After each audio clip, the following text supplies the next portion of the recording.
Welcome to the court. I am its jester. Load game. It's time for Marion's chapter, and my cat is already being fussy, demanding to sit on my lap. Come here, kitty kitty. Come here. There you go. Now we can start.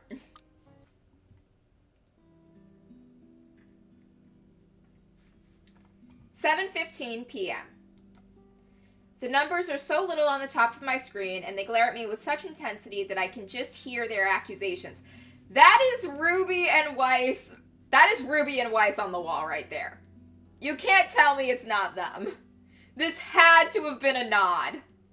This had to have been a nod. I'm late for a night out with the girls, yes, but I have a perfectly good excuse. Jeez.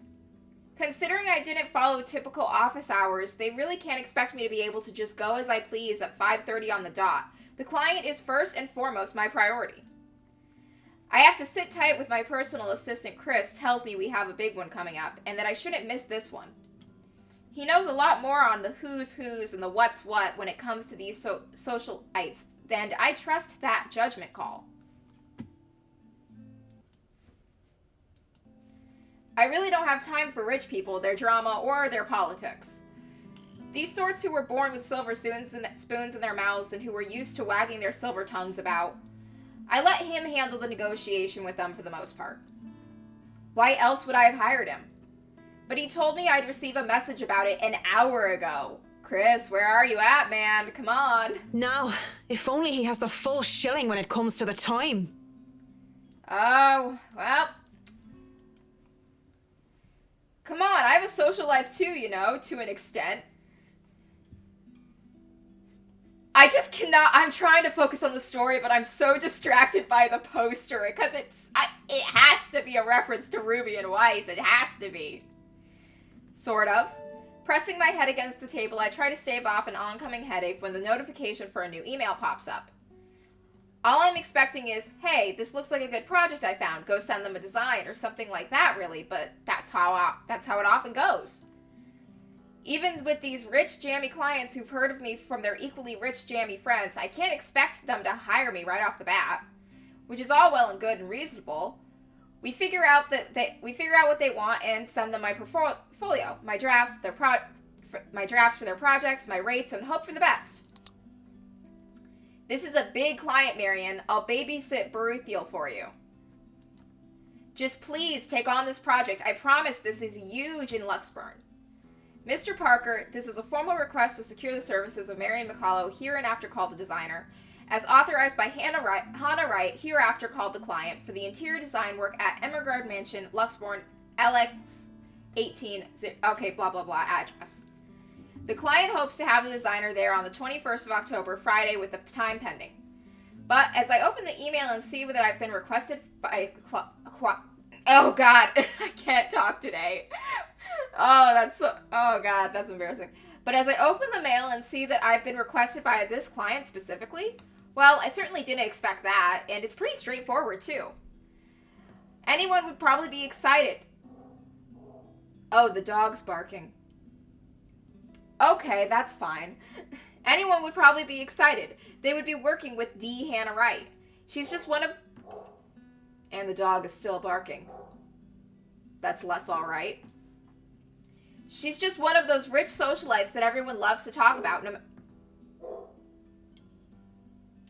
Oh my God, the dog won't stop barking. She's just one of those rich socialites that everyone loves to talk about, no matter how hard... Oh, God. Oh, hi!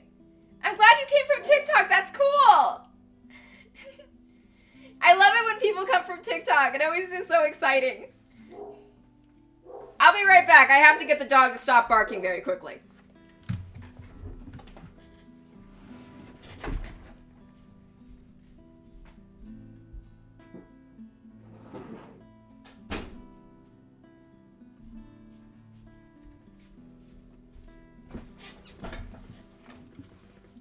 Okay, should be good now. She's just one of those rich socialites that everybody loves to talk about, no matter how hard I try to tune out such nonsense. And now the cat's meowing. Animal Kingdom over here. Animal Kingdom every day. What? Yes! Oh god, I solved one noise problem and then another happens. Come here. There you go. Okay, the cat should be gone now. The cat's on my lap. It would have been enough for me to reply an affirmative to Chris and leave, but he has never pleaded for me to take a project before. We've worked with big personalities in the past, celebrities, bankers, and even a few politicians. My PA had been indifferent about those. So the question bounced around my skull before I spy one of the email attachments. A newspaper clipping from the Luxembourg Daily Business News section boasting the headline, Wright Enterprises donates $2.5 million to refuge. It certainly caused quite a stir back then. Apparently, they had invited businessmen and socialites everywhere in the guise of it being some big business announcement. $2.5 million and an expensive-looking party to boot. These people sure know how to throw their money around. Yeah, you gotta make that money your money. Not that I should be so callous. They're going to do a lot of good and help a community of people with all those pounds. I, of all people, shouldn't criticize such acts whether they were for show or not. At the very least, I know they'll be able to pay my rates. With that headline out of the way, however, I find myself staring at the picture that came along with the clipping. Because, wow. Here I am expecting a sour old woman in a blazer and a skirt, but the woman that is plastered on the front page looked like she belonged on the front page of the entertainment section, or even if I am to be crass, a pin-up for a glamour. Okay, I'll be real here, a men's magazine. She knows how to rock that dress. Oh my god, Marion, really? You're falling in love with your client already? I mean, granted, Hannah is beautiful and amazing and spectacular. Can't really blame you there. Wait. Her hair, her eyes, her lips. She can't be her. At the same time, she is her, only several years older. She looks just like... No, come on, Mac. The world's full of pretty blondes. It's just a coincidence. With a shake of my head, I snap out of it and reach out for my phone when it buzzes, nearly falling off my chair in the process. Who else would be on the other end of the line but the very people waiting for me? Oh, piss. I'm so sorry, Cam. I'm on my way. That's what I say. Yet I still don't move from my chair, face flushed and heart racing. I could only stare until I can will myself to reply that yes, I'm accepting the assignment. And it takes even more time for me to just close the image, shut down the computer, and leave. Even then, it's already burned its image in my head, no matter how much I wish it would disappear. It just makes me eager for the alcohol in the company. It makes me eager for anything that can help me forget. It's a good thing the nearest pub is just a hop, skip, and jump from here. Ooh, new scenery. New location unlocked. The Galloway Shawl, as it's called by those who frequented the place, is the only decent Irish pub in this county. You can pretty much tell that someone is new if they call it by its official name, the Crawl Bar. My home away from homes ever since I've moved to Luxembourg. Well, that is when I'm not cooped up in my condo and working anyway. It's good. It has good alcohol, good company, and thank God, good St. Cecilia and music. Crowd favorites like the Body Noise and the High Western Men and the Second Fusion Orchestra are often played. Not to mention the singing. I love singing. Anyone could just break out into a drinking song and go off to the others in the pub while they were just wonderful that they'd started singing along. At the thought of singing and alcohol, I immediately went to that song from Crazy Ex-Girlfriend where Craig started talking about his drinking problem, and they were like, a bush, you just fucked a bush. That wasn't a woman, no, it was a bush. And doing so while intoxicated is the best way to go about it. Hey, it's a win-win as long as I don't puke in the middle of the chorus and as long as I can get home in one piece at the end of the day. And tonight is karaoke night. What better time than to try and sing all my worries away? That's what my intoxicated brain tells me. Your intoxicated brain tells you bad ideas. Okay? I've never been drunk, mainly because every time I tried to drink something, I spit it out because it tastes bad. And my friend tried something easy, like a Mike's Hard Lemonade, and I asked if he had any Mike's Soft Lemonade because the Mike's Hard Lemonade was still too hard for me. So, I've never been drunk. I can't understand what it's like to try and think through intoxication. But I've been around drunk people. And my aunt was carrying around a log of firewood like it was a baby.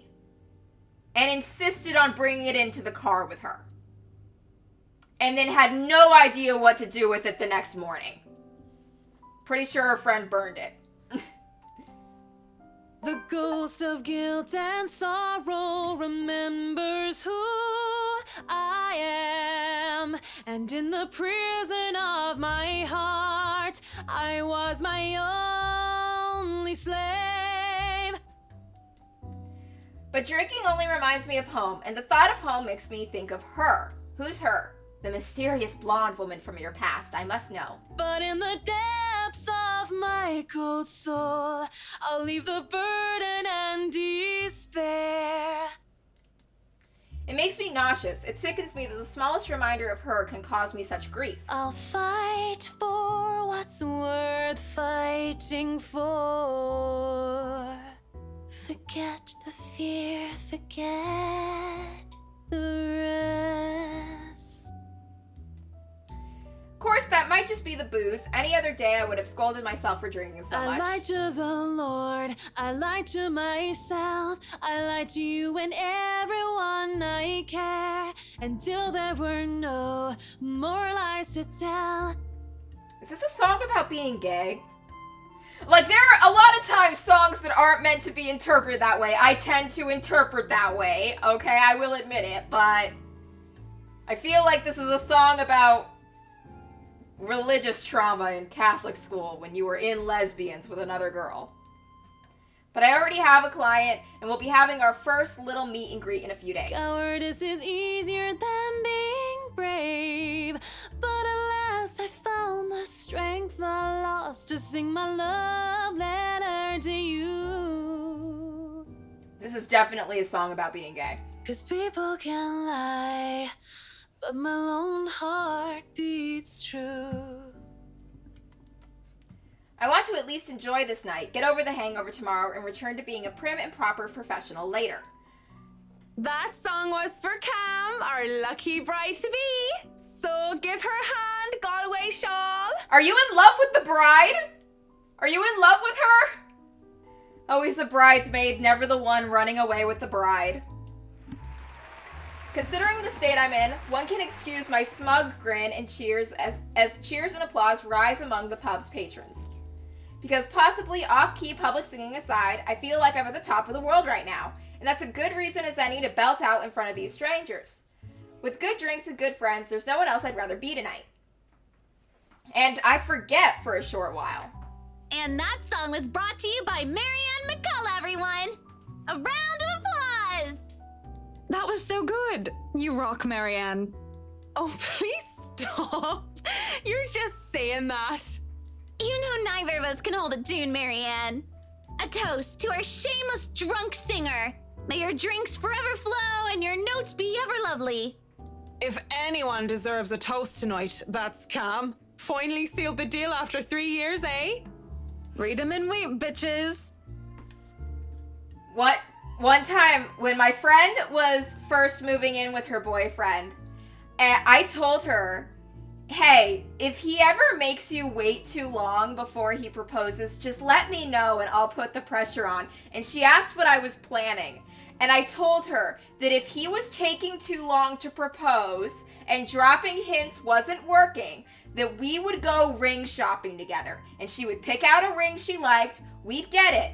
Then she'd take her boyfriend out to a nice restaurant. And I'd take the ring and give it to a waiter and tell the waiter to put it in her champagne glass. And that all she had to do was act surprised, take out the ring, make a big scene of saying yes, and then put it on her finger. And then what was he gonna do? Say no?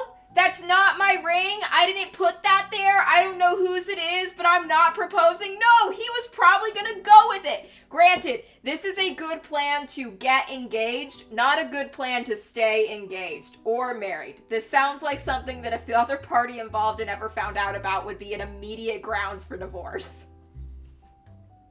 Anyway, he actually proposed to her on his own, and it was lovely. So they're fine. They're good. I didn't need to evil scheme them into getting married. Camilla's diamond engagement ring gleams as she holds it up for all the world to see. She has reasons to be proud. 3 years of living together, and her boyfriend finally asked her the big question.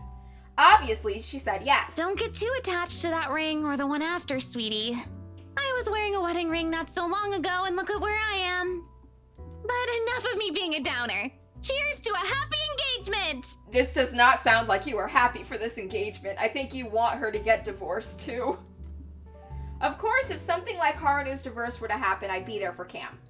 Just as Cam had been there for me, acting as more than just my yoga instructor. I can't be happier for my friend right now. Cheers! Cheers. Well, we will both be there for Cam, won't we? Haruna and I? Haruna, it's been a real bad year for her ever since the divorce. She's such a nice person, even loaning me money to open a studio, and she didn't deserve what her husband had pulled.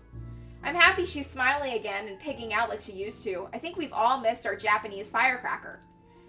We met in yoga class, something I had joined to keep myself in shape, and well, honestly, so that I could make friends when I had moved to Luxborn. Clearly, it worked like a charm. It definitely didn't have anything to do with the fact that I brought along my lucky D20 die with me on the first day. No, sir. Oh my god! She plays Dungeons and Dragons! Marion is so cool! Oh my god, she's the coolest. I have a set of mini dice that are like really tiny that I keep in my purse at all times, just in case I need them. I love these girls so much. What about you, Marianne? You're 30 years old and you still haven't got yourself a man. I don't think Marion wants a man. And you guys know I have a very busy schedule. I don't have time for that. Oh, come on. That's a lame excuse and you know it. You need a man who'll take care of you and you need it now. Maybe some hunk who'll be your house hubby while you rake in the dough. I'm quite capable of taking care of myself. Who needs a Mr. Right? Hey, look at me. I'm Marion McCullough, a lawful neutral cleric with 9 points in wisdom and 8 in charisma, but I can't get myself a date.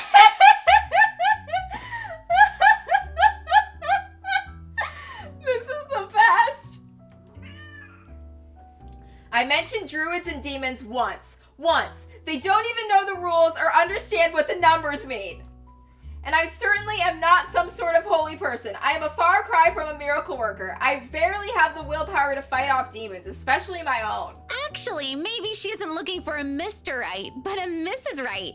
Well, if that wall poster she had and the way she was practically drooling over the pretty blonde in the newspaper article were anything to go by.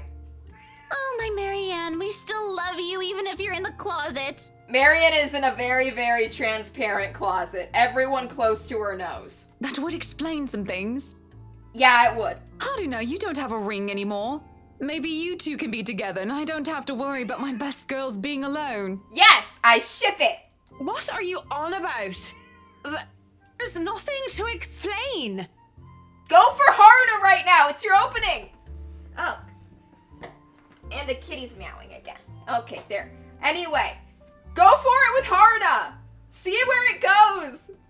Play Dungeons and Dragons together. That's how courtship works.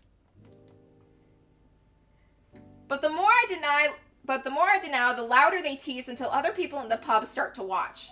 It doesn't help at all when Haruna drapes her arm over my shoulder and leans in. Marion, go for it. Will I be all yours then? Will you be making me feel like a woman? I know that they're just kidding around, but that doesn't make me comfortable in the slightest. So when Kamala notices my science and Haruna sees the expression on my face, they stop. And when the awkward air settles over us, the rest of the pub goes back to whatever they were doing before the whole thing ever happened. They probably won't even remember it when they wake up with a massive hangover anyway. Sorry. Me too. Hey, no hard feelings, right? I raise my glass. They smile. We drink. There's no need to say more. We all definitely are far too drunk tonight. Eventually the fun times end. It is a weekday after all. With Haruna being a nurse, she still has to get ready for the next shift. Cam also has a loving fiance waiting for her at home and really didn't have to make a fuss about having left some buns in the oven when she took off early. Really, I understand. I was the one who insisted, who was determined to get pissed drunk anyway. Moving to the bar, I sit. Alone at last. Alone with a stranger. Luke, your wife told you to stop drinking. Luke, your liver! Your liver! I haven't seen him here before, obviously not a regular. He hasn't said a word, he just sits there savoring his drink. With his whiskey served neat in one hand and lighter in the other, it doesn't seem like he's noticed me yet. Perhaps I should go before he does look my way.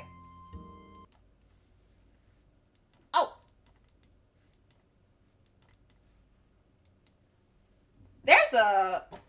Oh, that's why that's happening. I have to check something real quick. Just go into there. General. Settings. Where is it? Okay, I'll fix that later. It should be fine.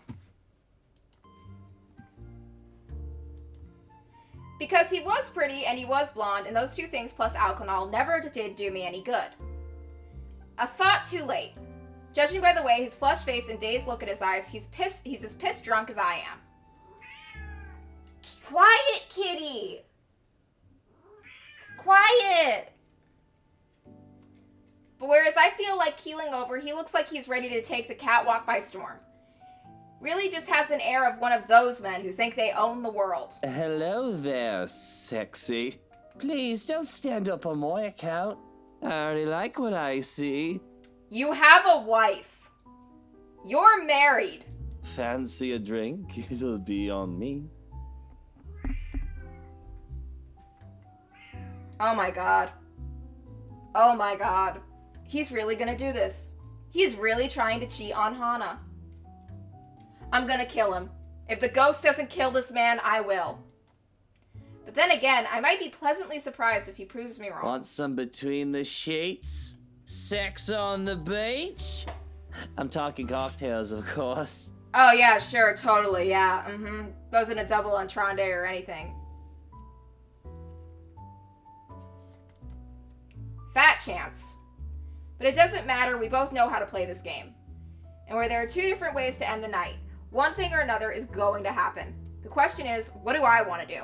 Oh no, that's fine. I'd rather order some blue balls or some AMF if you don't mind. Are those actual drinks?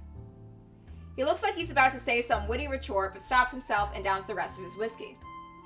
I order a mint julep as he gets another whiskey, and we start the customary small talk. Of course, the saying, ask me no questions and I'll tell no lies, goes without saying. We ask nothing about each other, offering up falsehoods to establish a strenuous, fake connection between two strangers at a pub, if only to pass the time. Whiskey, as I have come to call him, is supposedly 21 years old, single, takes care of his sick mother, and is a manager of some port. I have not seen your sick mother anywhere, and you are not single, you are married. You took the ring off, but I know the truth! Manager of what? I didn't care to listen to details. Meanwhile, Mint, as he has come to call me, is 29, and I'm... What did I say I was again? Oh yes, I told him I was a professional chocolate taster, because fuck it, if I'm going to lie about about what my job is, I might as well make it fun. Marion, leave! Remove yourself from the situation! It's a pretty decent chat between two pretty drunk strangers. And maybe it's just me, but we might as fucking well spend the tiniest amount of effort in pretending there's something meaningful in this meeting. Would have been nice, too, if it was just left at that. But during a lull in conversation, he brings it up. You know, I've never been with a woman taller than me. Oh my fucking god. And to think he might have been different from the rest. Never have and never will, whiskey. Can we go back to the history of chocolates? Did you know that chocolate candy was introduced in 19th century England as a healthier alternative to alcohol? Luke could use a healthier alternative to alcohol. St. Lucy was the most beautiful woman of her time. She had men come from 4 corners of the world just to see the pure light of her exquisite green eyes. If she were so lucky, anyway. No, enough of the history lesson. You sound like a toddler! Come on, Mint. You know and I know what you came here for. You are such a whiny bitch. Even though not every suitor was gallant, and she was no fool, she had known that sooner or later she wouldn't be able to defend her chastity. Come on.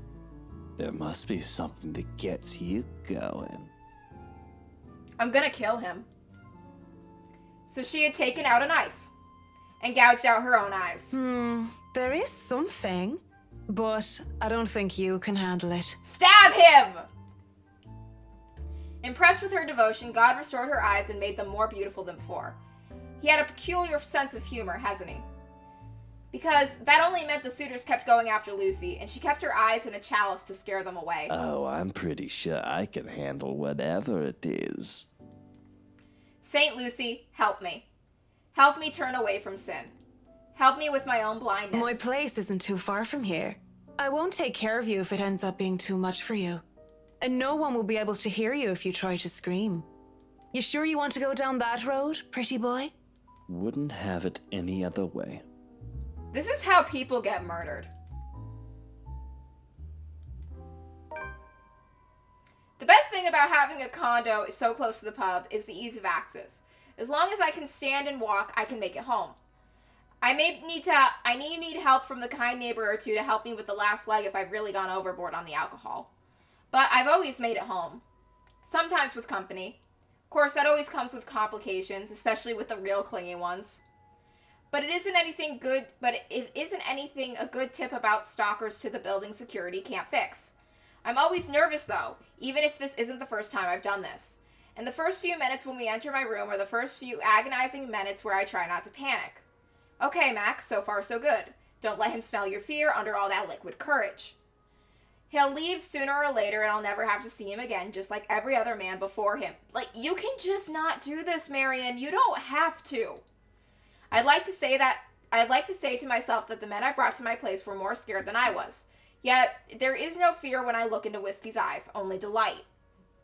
When he starts touching me, I don't hesitate when I push him against the door. Roughness is to be expected. And as long as he sticks to the script, everything will go smoothly.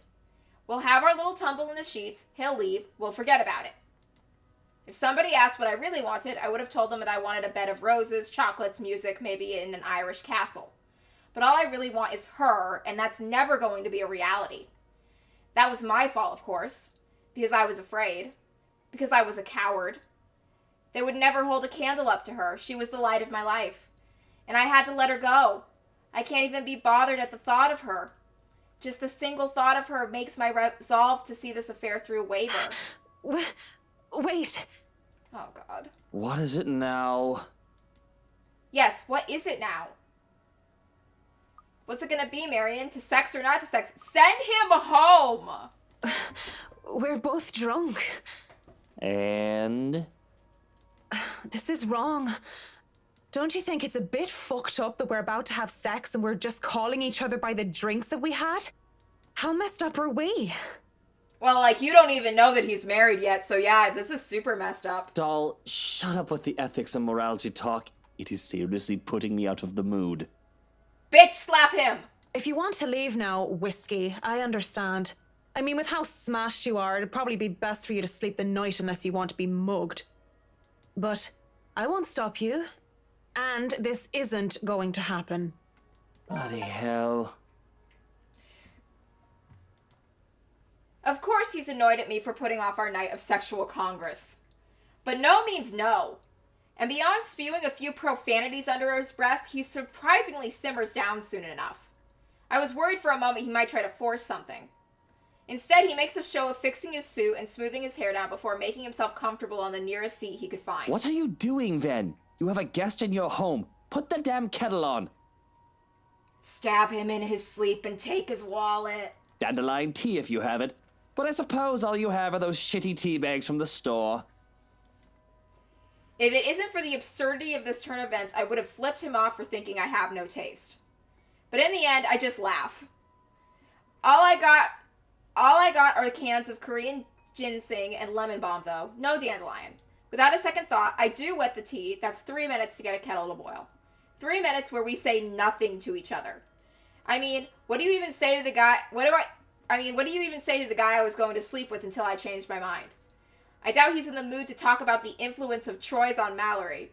It's still unusual by the time we're both seated on my bed with mugs of tea in hand. Just send him home. Call him a cab. Just so you know, whatever is going on right now is a lot stranger and fucked up than the one night stand. Send him away. We are two messed up individuals by your logic. Everything is messed up, if you ask me. War, terrorism, famine, poverty, loved ones and loved lost. Oh, You trying to cheat on your wife? this whole world is a cesspool. You're a part of it? The dead air is telling when it fills the room once more. One would think that this is the perfect time to burst, to spill about whatever issues that made us the fucked up person that we are today. And it is. But I guess at some point, some part of me would rather not put the weight of my problems on somebody else's shoulder. It wouldn't be fair to leave that to a person when I don't even know if we'll ever see each other again. Sooner rather than later, we both pass out on my bed, mugs left forgotten on the floor. When I wake up, whiskey is already gone. A bottle of painkillers and a note on the table are the only evidence I wasn't left alone last night. Thanks for the tea, Marion. Whiskey. Okay, that was actually kind of nice. That was a nice thing he did. He's still a shitbag. Just not as much of a shitbag as I thought he was. But still a total shitbag. I don't even question where these are from or how he knew my real name. I'm just grateful for something to help with the hangover. Might as well. I have a job to do. It isn't often that I think about drinking on the job. After the meeting with the Wrights yesterday really makes me want to break my self-imposed rules. Because, first off, fucking damn whiskey was fucking damn Mr. Wright. To top it all off, they had somehow forgotten to inform me that they didn't own the Emergard mansion yet when they hired me. What sort of person does that? Rich people. I could do nothing but twiddle my thumbs at this, however. Twiddle my thumbs and wait for the go signal. It's not like I can accept other smaller projects. This is a big job and I should be ready to start on it at any time. Not to mention that my PA practically begged me to be patient and wait this out. It was a hard decision to agree to, but I did so in the end. Besides, I'm doing this for the Emergard mansion, not for anything or anyone else. I'd have a headache whatever I do anyway. I'd go to the pub again, but seeing what happened the past few days, I'd rather not end up in bed with another potential client. And it might be a huge leap in logic, but a library is the next best thing after a pub. I have to go there anywhere. I need more books. For Dad. I also need to return the ones I borrowed last time. Finding a new book or two to read for myself while I have nothing to do isn't such a bad idea either. So, on Saturday morning, I find myself going to the only library in Luxburn to hopefully cool off. I'll be right back.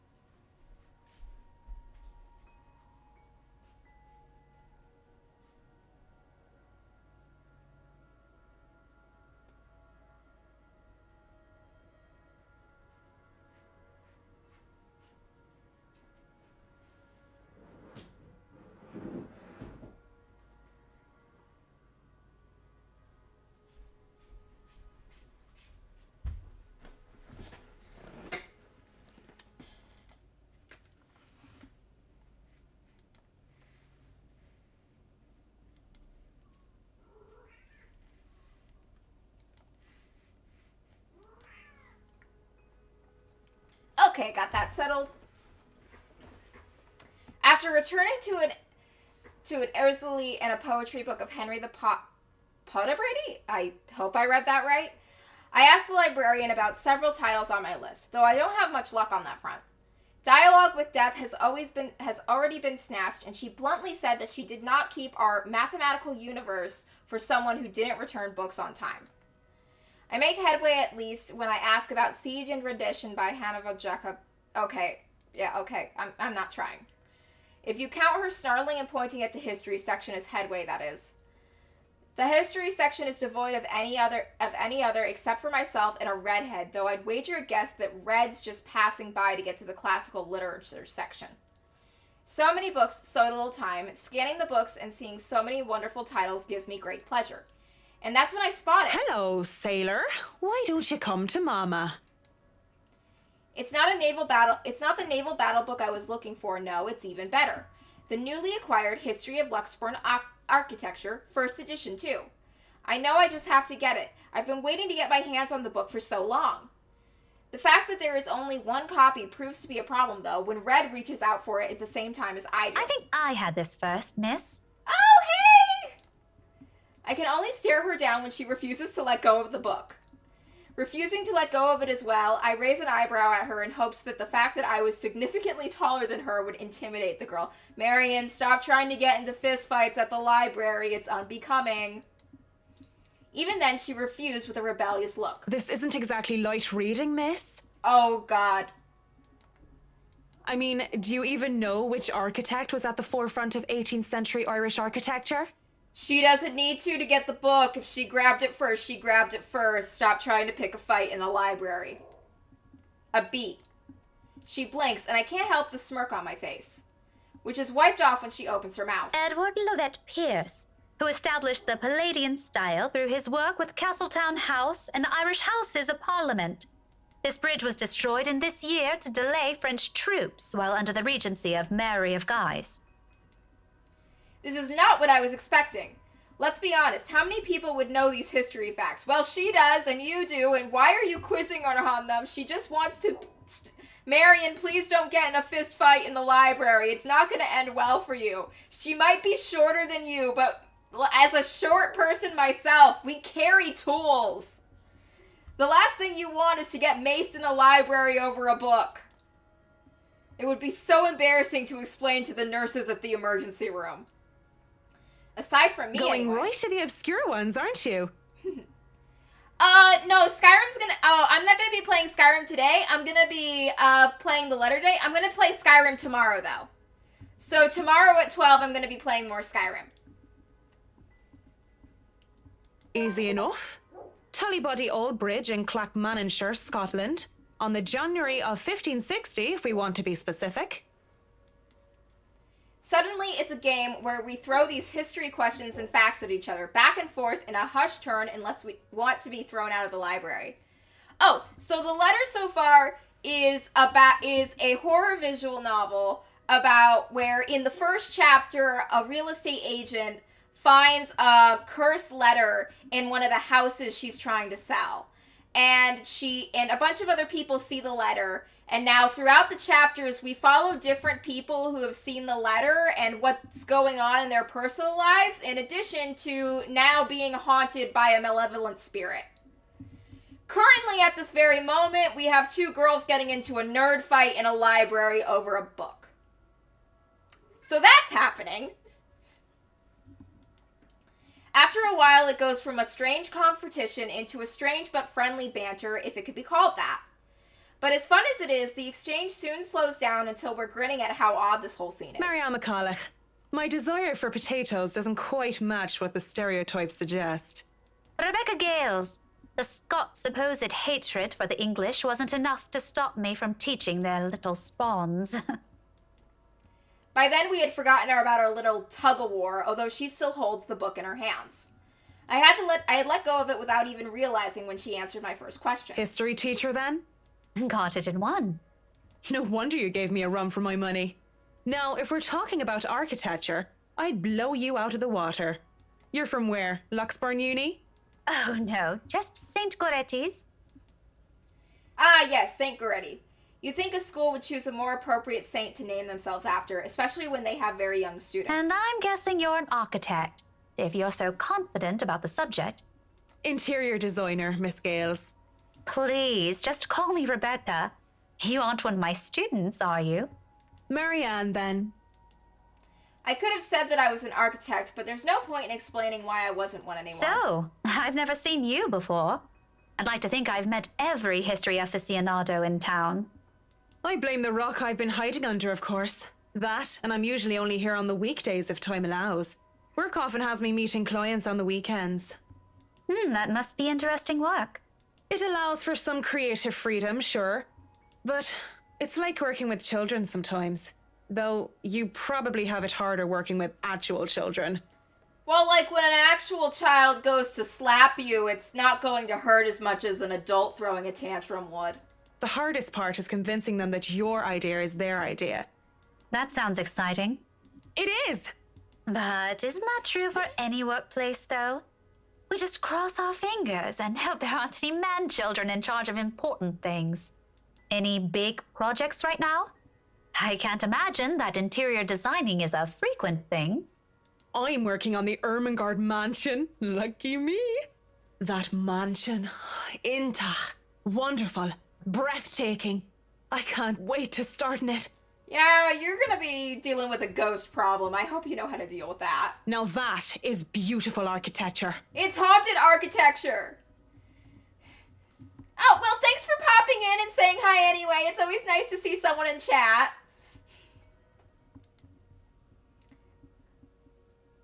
A pause. It looks like she wants to say something at the mention of the house. I'm not surprised this place is certainly popular with the locals, especially with the urban legends attached to it. The next second, though, she seems to think better of it and drops what she's about to say. So, do you have a portfolio or anything I can take a look at? I'd love to see your designs. Maybe you have some on a tablet. I've met some designers before, and they're always going crazy over these virtual room apps or another. A tablet? Please. Callicrates didn't need those silly eye tabs when he built the Parthenon. I certainly don't need one to design a house. The computer back at my place is all I have. Why should I buy an expensive gadget that will just get outdated within the year when I have one that is just as functional? The traditional ways had a far more personal touch, in my opinion. Not to mention those smartphones are awful tools of procrastination. I can't even count on one hand the number of people I see go outside only to have their eyes glued to the things. And fuck touchscreens! Those evil things make typing, what should have been a simple task, harder. I do have an online portfolio if you'd like. I can... Speaking or thinking of the devil seems to have summoned it, because before I can even carry on, Rebecca's attention wanes as she pulls out her mobile. For what I can only assume is a call, she gives me an apologetic look before standing up and excusing herself, off farther into the aisles as she goes, for some privacy. I do my best to give it to her as well, trying to tune her out. Well, is something wrong? Lunch at the coffee house? Sure, I can make it. I'm not too far. I can be there in 10. But with how quiet the surrounding is, she can't blame me if I overhear snippets of her conversation. When she returns with a sheepish look on her face, I know that our friendly chat has to be cut short. Sorry, I have to go and meet with some friends. It's fine. Totally fine. No need to even apologize. About the book. Her embarrassment increases twofold when she realizes she's still holding the history of Luxborn architecture. I don't give her time to think about it as I put a hand up and shake my head, fishing out a pen and paper from my bag along with one of my business cards. I hand them over to her. You know, I'm busy with work, so I might not even be able to take a peek at it anytime soon. You can go ahead and have it. But you'll have to ring me up when you're returning it just so I can snag it right away. Deal? She makes quick work, penning her number down and handing it back to me with a grin. Deal. Just message me during school hours, of course. You have a good day then. You too. With Rebecca gone, I'm left standing in the history section. Although my original plans were to simply sit down and read a good book, our little pop quiz, if you could call it that, made time pass without any of us even realizing it. It was fun, and I do believe I made a new friend. Good job, Marion. Even with the talk of lunch, however, I don't feel like grabbing a bite to eat. There are still other books to read, and I'm hoping to find something that will help me while I work with the rights. Something like How to Deal with Arseholes Professionally 101, just in case. I've dealt with a lot of uppity, snooty, rich clients before, but it's still better to be safe than sorry. Because Luke Wright just takes the fucking cake, and he probably manages to eat it too. It seems like the world is conspiring to keep me from my me time as my mobile vibrates in my pockets the moment I find something from the shelves of the classic literature section. Marianne McCulloch, Charlie Rose Design speaking. Oh, Rose is still alive right now. Oh, Rose.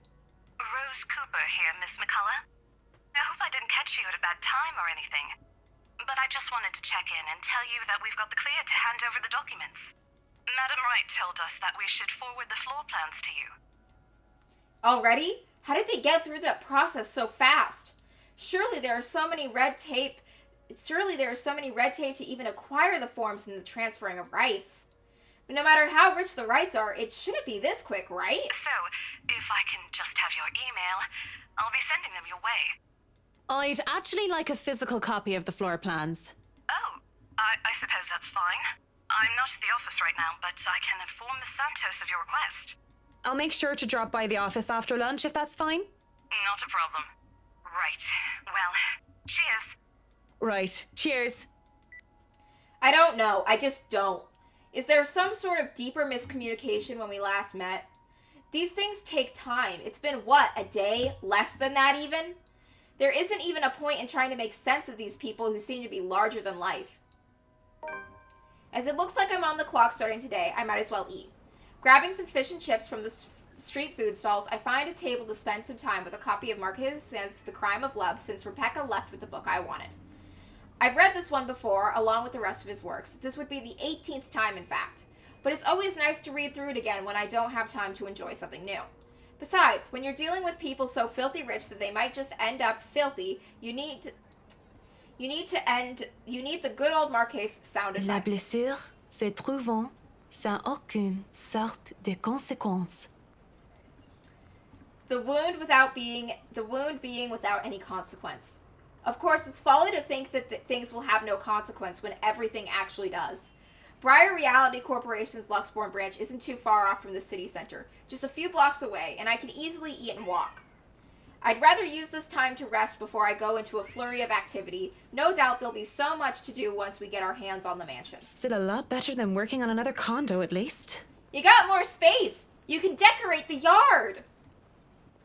Surely no matter how much BRC and the old owners put into the restoration and preservation of the place, any big repairs would be superficial at most. I'm quite certain that in their haste to sell the property, they did a rush job.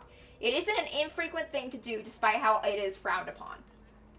There'll be a lot of hidden issues that I need to weed out, and I have to make sure I find every single one of them, especially the more serious damages. You go in the basement, there's a bunch of mices everywhere. The mice have been there longer than you. They've been preparing for the day humans would try to take them out of the mansion.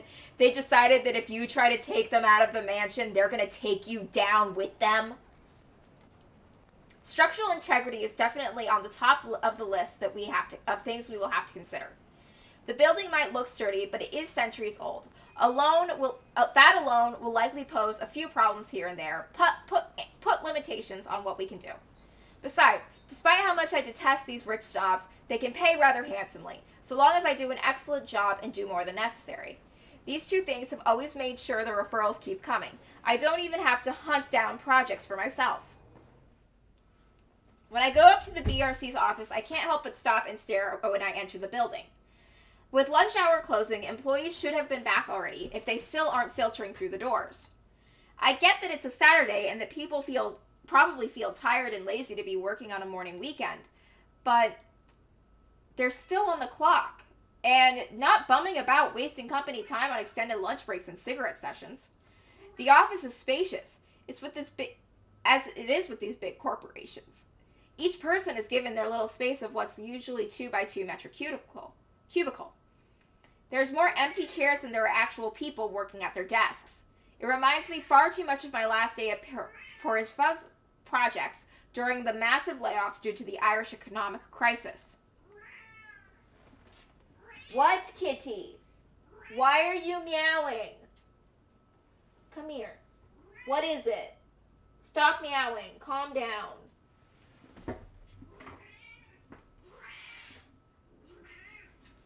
Oh, I got chipped. Almost dropped the cat for a second. That was bad. I was trying to pick her up, and I slipped, and I almost dropped her, but I got her. I secured the package. Yes, the world's most precious and cutest, patootiest little package. The cat is safe. The cat is secure. It reminds me far too much of my last day at Poroscova Projects during the massive layoffs due to the Irish economic crisis. But it isn't just that, though. Everything is quiet as a grave, as if these people are merely ghosts. Speaking of ghosts, Santos is coming in the door, looking as if she has just seen one. She looks at me, wide-eyed, like a deer caught in the headlights, ready to bolt at any moment. I ask out of concern, but I feel like it's not my position to do so. What if it's something personal? I'd simply be overstepping my boundaries. Really, it's none of my business. I presume that Miss Cooper told you why I'm here, Miss Santos? Huh? Oh, yeah. Sorry, I just got back from lunch, you know? But it won't take too long. Don't worry. Of course it won't. This whole project has established itself to be a matter done in haste. I do hope it doesn't mean that people are being careless in their duties. They probably are. She flinches and looks like she doesn't quite know how to respond to that. Thankfully, instead of opening her mouth, she leads the way towards her station and goes to fetch the floor plans. It won't take too long, as she said, but it does take a bit, time spent to compose herself, most likely. You know, we usually just email these things. I prefer the real thing.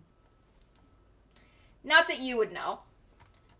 You probably have had your nose stuck in front of a smartphone when you're not working, and even when you should be working, playing those mindless addictive games.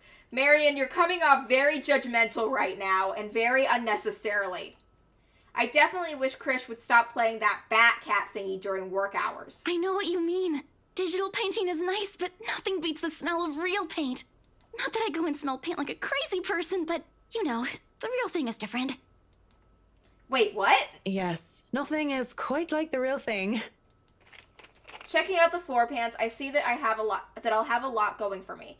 And now I know how Ray felt when he found Central Park West floor buildings from that one movie. This is why I became an architect in the first place. Jacobean style at its finest, it's a thing of beauty. I look at all these gorgeous rooms and the delicate harmony between empty spaces. And speaking of empty spaces, there's something rather odd about these ones. I feel a bit silly saying it out loud because I've never lived in a big house, let alone a mansion. But during the tour, I had the distinct impression that the rooms were bigger. It's an optical illusion. Maybe the scale is wrong? It's not much of a problem. And it is an old house. There had been these little details here and there that I would have liked to address during the open house, too. But all of that was forgotten in the wake of Miss Santos' incident and the trouble with ownership. The wine cellar is going to be a problem. I shudder to think of what sort of repairs they did to the place. There might have been things that were swept under the rug, pushed into a dark corner of the rooms, and hidden away in barrels. Water damage could have been covered up. There had been floods due to heavy rains in West England last year, after all, and if there's any sort of damage to the house's foundation, that's going to be a lot of work.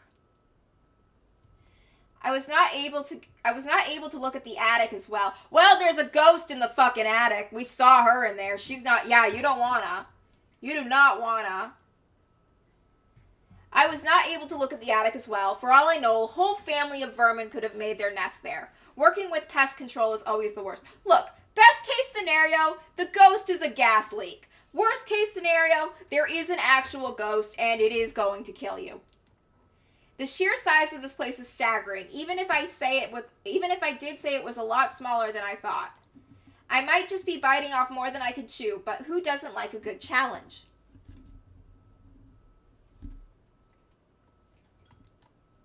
First things first, I'll have to... So, do you want a coffee? The one from the staff room is pretty decent. Take her up on it. There's really no need. I'm sure you have rules against it. Rules against bringing someone coffee? That's ridiculous. And even if there were regulations against it, nobody's really here to tell Sir John. Yeah, break the rule, breaking the law. I've already brought 2 mugs, and I'm not going to drink them on my own. Come on. I have to stamp down my annoyance at being distracted. Seeing the girl, the young woman, through what, though, it looks like she has a lot on her mind. If babbling is her way of dealing with stray thoughts, I'm not really the one she should be babbling to. How should I respond? Well, let's just ask her if she has something to say. I give her time to speak up, but when she just stares, I clear my throat. Yes? You have something to say? An embarrassment creeps up on her face, and I snatch one of the coffees from her and take a sip. Too hot. Just thinking and speaking off the record, it must be fun what you do. You go to people's houses and you make them, well, pretty. You're sharing your art with them. It's a little bit more complex than that. But if you put it that way, it is fun. I wouldn't have done it for 7 years if it wasn't a little bit fun, I guess.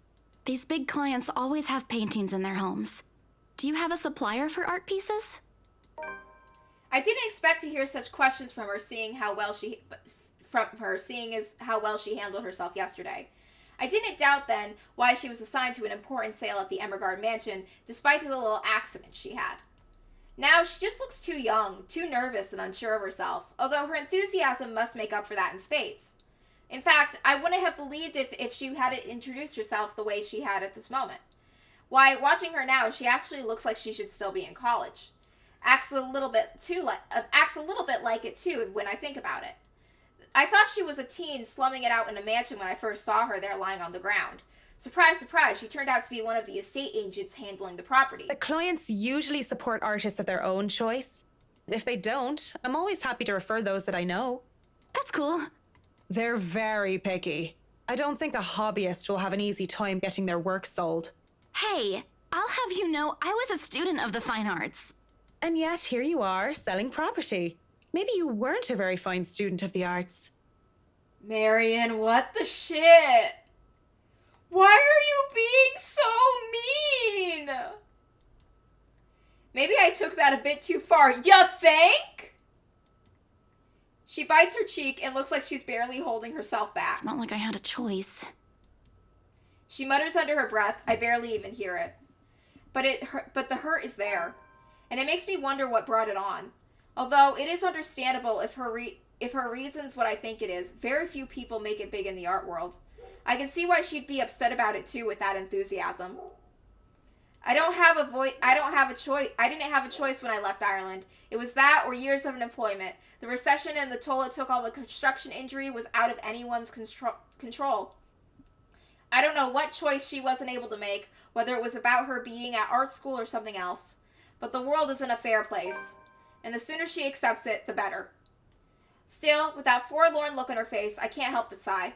The girl reminds me too much of myself when I was younger. Well, if you're thinking of commissioning your paintings, I'll have to see your work first. Oh, it's not... I didn't mean it like that. I don't have any paintings. Really? You sounded a lot like you still did art or want to. Now I'm starting to worry that you might just like the smell of paint. Just let me into go to like an art supply store, just go up all the paint, just be like, don't worry, I'm not gonna buy it, I'm not gonna use it, I just want to smell it, it's fine, just keep a little tube of paint in your purse that you just sneak out whenever you need a whiff. I'm not a paint huffer, sheesh. I just mean I don't make much anymore. I don't really have the time for it. The tools and materials aren't exactly cheap either. Oh yeah, they are ridiculously expensive. Everything has a price. It sounds like you're making excuses for something you're presumably passionate about. If you really want to practice art, a little out of your wallet isn't much. She's living on the ramen noodle diet! It's not that simple. It's not. Life's simple. People just like to make it complex. Speaking off the record, I have some advice for you, kid. Either go for what you want, or stop thinking about it when you have something else.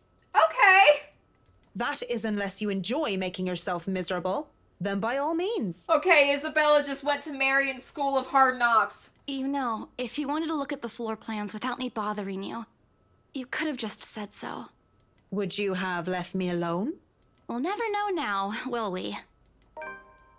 Well, on a different playthrough, we will. The strained air settles in the room afterwards. It doesn't help that she doesn't immediately leave, as she said, lingering awkwardly by the door with that downcast expression. It's clear there's more she means to say, perhaps even to defend herself and her choices in life. Or is she expecting me to dish out more of that advice? It's an awkward affair, and I choose to hightail it out of the realty office as quick as I can. Though I am able to keep myself professional at all times does not mean that I like it. And seeing that most of the day has already gone by before I realized it, I choose to head back to my flat instead. Despite today being a Saturday. No fun, but at least this way I can definitely avoid another unpleasant encounter. Considering how much I'll be seeing whiskey in the foreseeable future, I have a feeling that I'll need the rest the weekend can give me. For the first time in a long while, excited as I am to work on the mansion, I cannot wait to be over and done with this project. You know, Marion's not having a good time, and I feel like she hasn't even seen the freaking ghost yet. Monday couldn't come any sooner. After taking the floor plans to Miss Santos the day before last, I spent most of my Sunday drawing up plans and calling in my suppliers. Although no design choices have been made yet, I'm quite sure they'd want They'd want high-end appliances, the most expensive materials, and the most pretentious everything. They usually did, these rich types, based from experience at least. Given how badly this whole thing started, it wouldn't hurt to be prepared. I have to check myself, make sure that I'm not playing with my gloves as one of the other building tenants takes up the elevator with me. It makes me self-conscious when the woman's eyes go over to me. I'm sure she was going to point out some perceived flaw in my physical appearance. But I'm saved from being paranoid when they went off a few floors later. Still, the ride up to my floor is nerve-wracking. The Wrights lived at the very top of the penthouse, the creme de la creme when it comes to the condominium and urban living. Just getting the access to the place is an ordeal on its own. I had to jump so many hoops, so many security checks, just to secure a key card, not only because of building management, but because of the Wrights' personal security. Where was their personal security when the ghost showed up? Hannah had to deal with that on her own. Well, she had me, so not on her own, but still. It sometimes felt like I was being interrogated for a crime and not visiting a client at their home. Even when their personal assistant called in to help out and verify my presence, the process is aggravated rather than hastened. Speaking of the devil... Oh, hey buddy, how you doing? The elevator door opens and I am greeted by none other than Whiskey's not-so-little lackey. I do apologize if I kept Mr. and Mrs. Wright waiting. But I'm here now and I'm ready, so if I may, where are they? They've just woken up, but they should be down soon. I'm surprised to see you made it through security. And only 5 minutes late. You said I'd be through security soon, and it took half an hour. Define soon in this context. I'd make myself comfortable if I were you. I'm going to go and put the kettle on. Okay. About the tea, I don't want to intrude or anything. The sir does not like being woken up by the whistling. But who am I to deny tea to a guest? Fuck him. Let Luke wake up to whistling. He deserves it. He deserves worse! He shows me the couch before drifting off towards the kitchen, quietly pulling out a teapot and cups and all sorts of other things in preparation for the tea. I ignore the animosity towards his employer that his words implied. I wouldn't be too surprised if Whiskey's own people don't like him. Accepting the quiet isolation instead, I brace myself for what's to come. In this case, soon apparently means more than 5 minutes, or even 10. I sit in the living room, just waiting. And when the kettle starts whistling, the tea has been served, I continue to wait. Like, put on the TV or something. At least the silence is relaxing. But then there's a crash. I nearly spill tea all over my lap in surprise, and I look up expecting security to come running. Even the man in the kitchen at the kitchen counter continues to fix breakfast like he heard nothing. I don't want to speak up about it because he looks far too absorbed in his cooking, and I don't want to be the cause of burnt food or worse. However, there's something in me that just wants to figure out what that was, although I am normally not this nosy. What should I do then?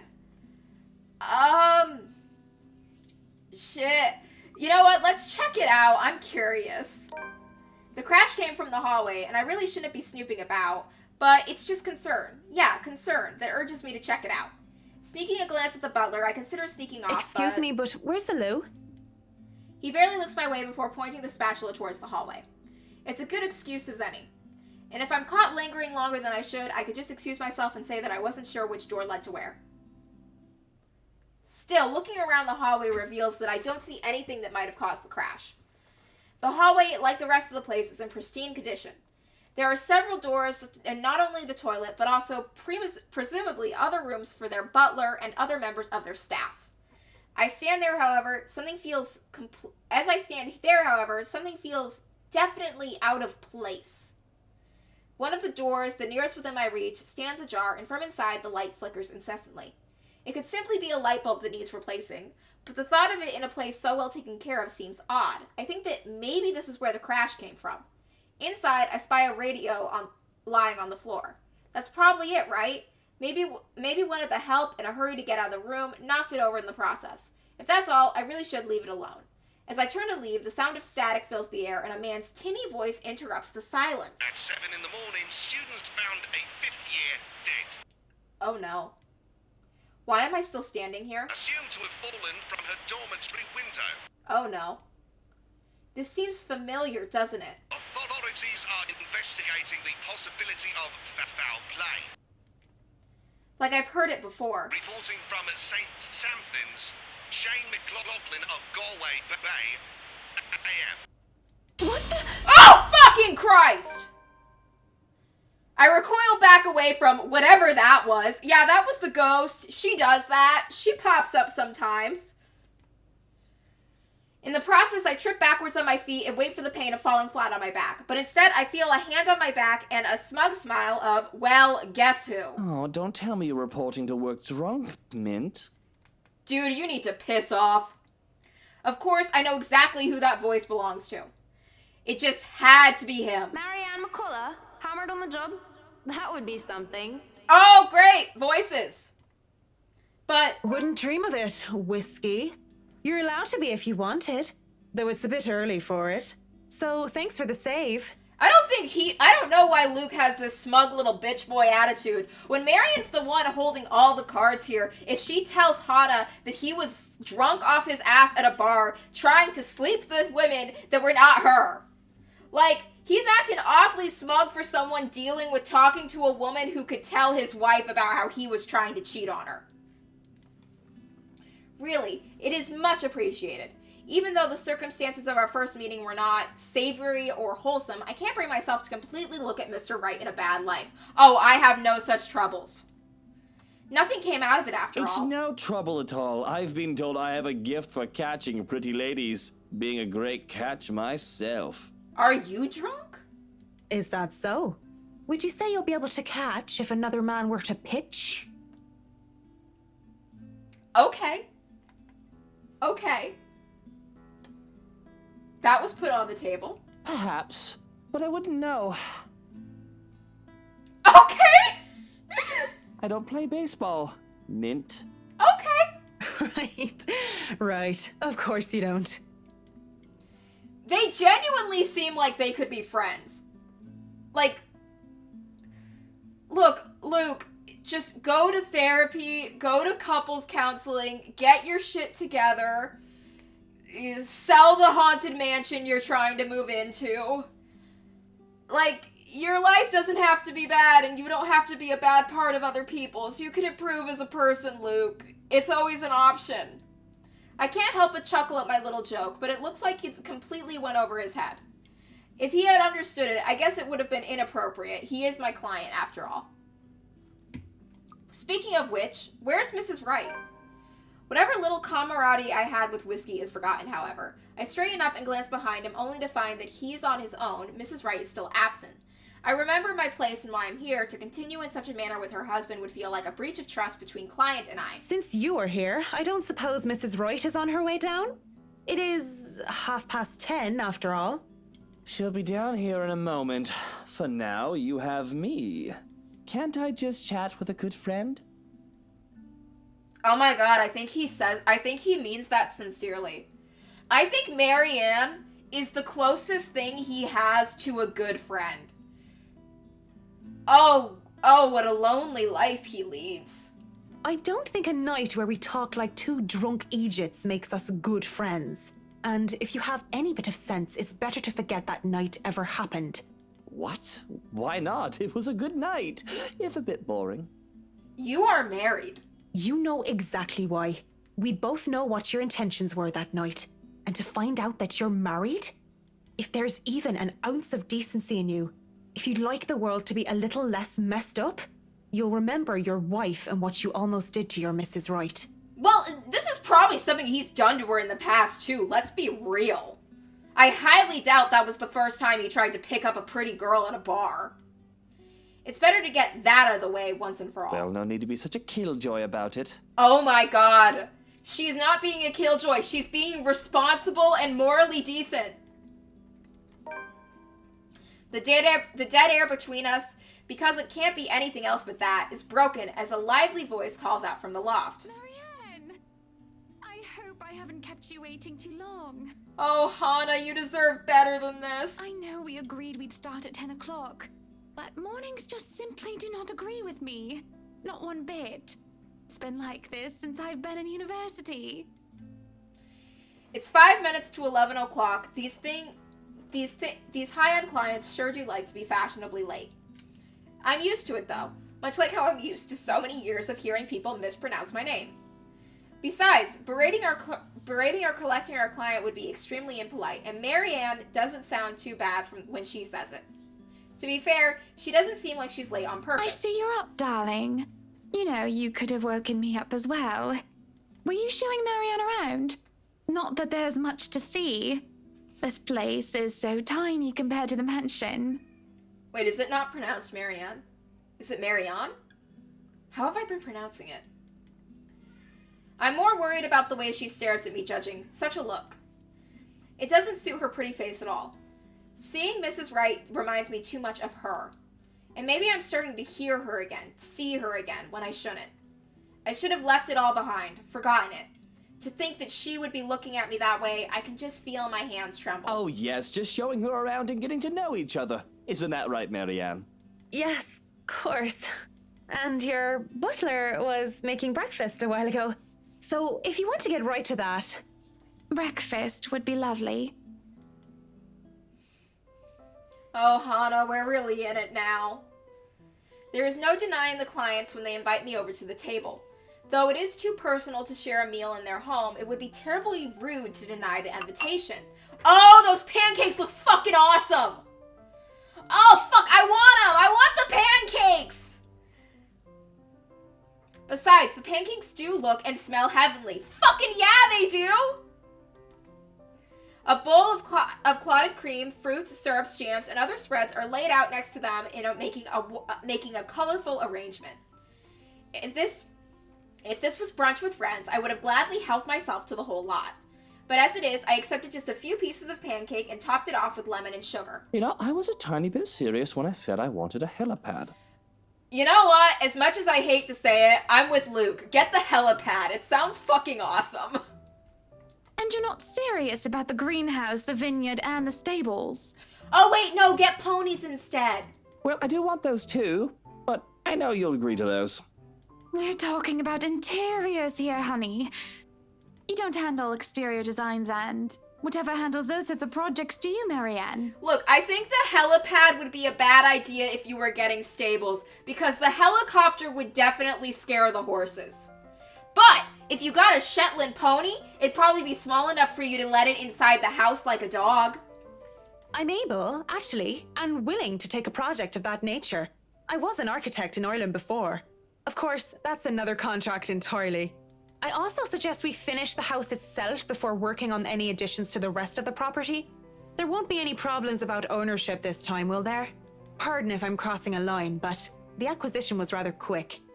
It's just like, oh god, this house isn't even officially sold to them yet. People who actually own the house are walk in one day and are like, what are you doing? It's like, we're renovating. It's like, renovating what? It's like, our house is like, this is my house. Though, honestly, I do love what you're doing with the kitchen. This is really gonna be good. Like, those tiles are great. Like, oh, and granite countertops. Lovely, lovely choice. Okay, I'm gonna let you finish up the renovations. Oh, don't you worry. We've got everything sorted this time around. I've talked to Miss Cooper and Mr. John from BRC, as well as the old owners. Everything has been paid in full, and all we're waiting for is the paperwork from the land registry. They're letting us move in as soon as we please. It's not like they were living there in the first place. That's good to hear. The problems that could arise from renovating another person's home would be... well, let's not dwell on it. It's illegal. It's like probably illegal. First off, we'll want to know how you want the place to look. It's pretty furnished as is, but I understand if you want to modernize the whole thing. Actually, I'd prefer to keep the place looking as it is, but at the same time, I want modern appliances. You worked on the Ludgate's Christchurch summer residence. I do remember there being an oven I thought was a simple drawer before. Make them look vintage, antique, blend in with the rest of the decor. Customize appliances then. I can't find someone for that, and if you can't tell me what you specifically want, it'll hasten up the process. We're talking about electronic appliance manufacturers. If you have a preferred brand to work with. Splendid! Aw, Hannah, you're so happy right now. You won't be for long, so I'm gonna enjoy this moment. So, what is next on our agenda? All the other interior designers we've hired in the past did not have us this involved. I stop. What sort of half-baked designer did that? If I knew who they were, I would have words. This isn't the time or place for it, however. Instead, as I use this brief pause to pull out the floor plans I brought with me. We'll have to figure out what you want to do with the rooms. Here, we can have a quick run through. What is that little room next to the master's bedroom? Oh, as far as I could tell when I saw it, it's a second bedroom of sorts. Used, apparently, for the ladies in waiting who has served Lady Charlotte Ermengarde. Which is strange, as that isn't the norm for these sorts of houses. Well, we're not stuffing Johans in there. He won't fit.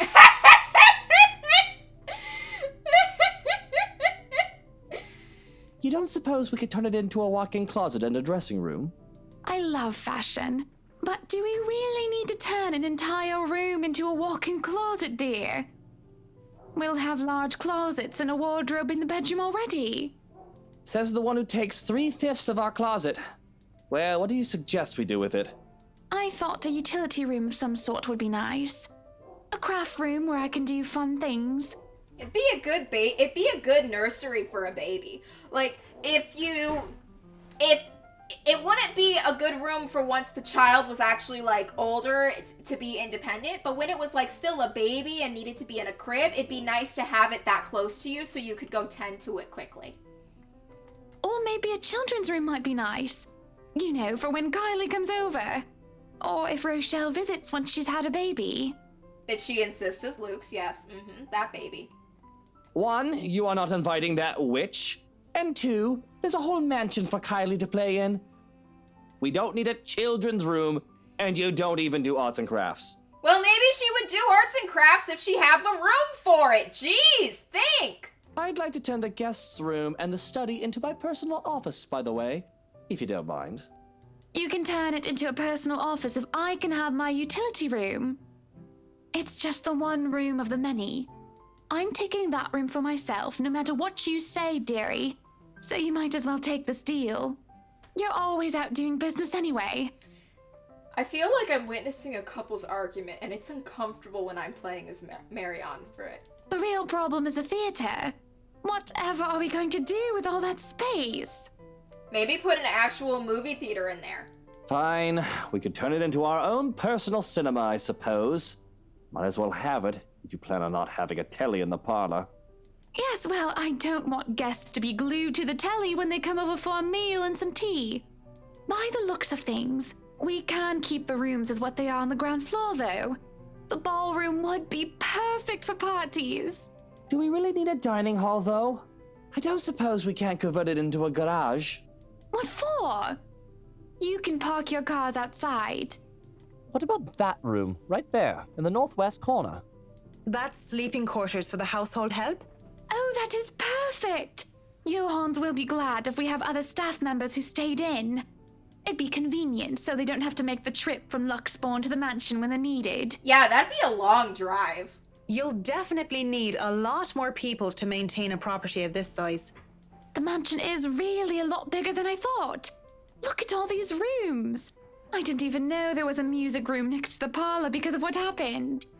There was a grand piano in there too, when we checked during the tour. Start taking piano lessons. Did you hear that, Luke? Maybe you can take up playing the piano again. Oh, you should have seen him when we were younger, Marianne. It's not like I was very good with the thing. Oh, hush you. You were no Mozart, but I loved hearing you play nonetheless. He'd come over to my home and he'd play such fun tunes. He'd sing too and I'd dance and it was just... Mr. Wright play... Wait a second, what's that?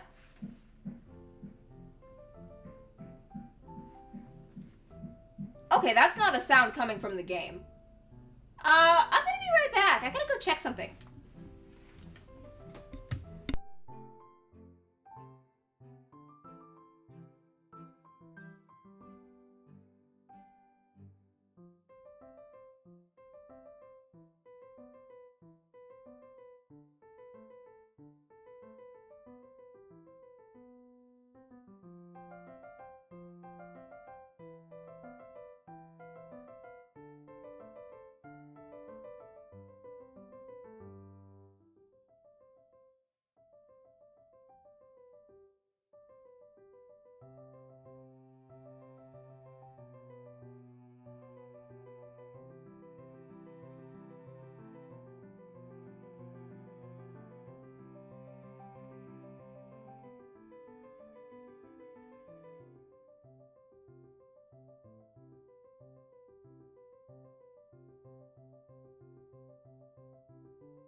Okay, it was fine.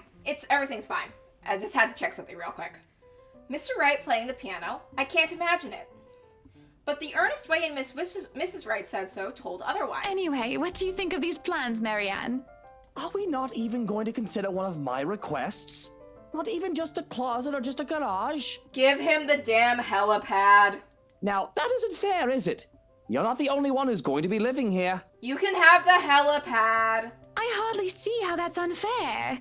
I told you you're getting your office and your theater, the greenhouse, the vineyard, and the stables.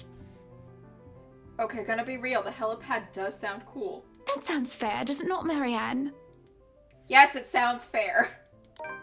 Mrs. Wright has her points, though, but I didn't really want to butt into the spat of a husband and wife.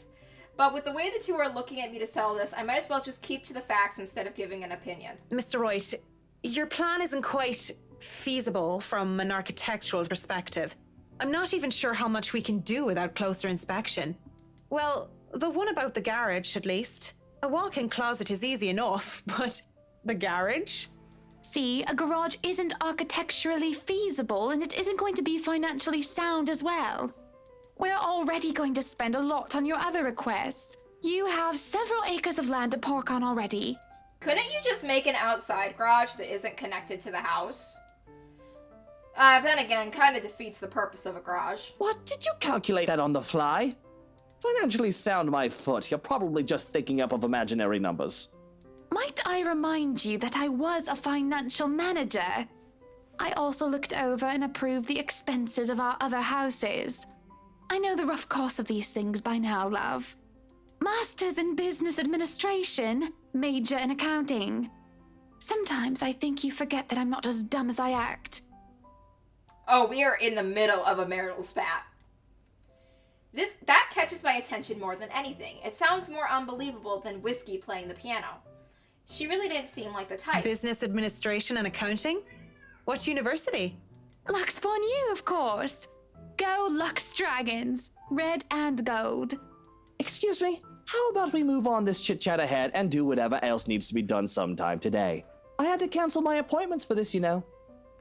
We might as well do a proper inspection with the designer this time, just to get it out of the way. Yes, no time like the present. You want a thorough inspection? Might as well do it now. We actually took another look at the property yesterday, though it was brief. But I'm sure you would want to see it yourself, to spot anything we might have missed. Like the ghost? It's not like I have much of a choice, do I? Riding the Emberguard mansion at the Rice is an awkward affair. Not only am I worried about scuffing the expensive leather seats, but I'm also worried about getting in the middle of another couple spat. With the tension thick in the air, I can feel them staring at each other anytime. Nobody is saying anything. Break into song. Now is the moment for your musical number, Marion. Up until Mr. Wright tells his valet to turn the damn radio off. And for a moment, I think that he might start, but instead he stays quiet, and so do the rest of us.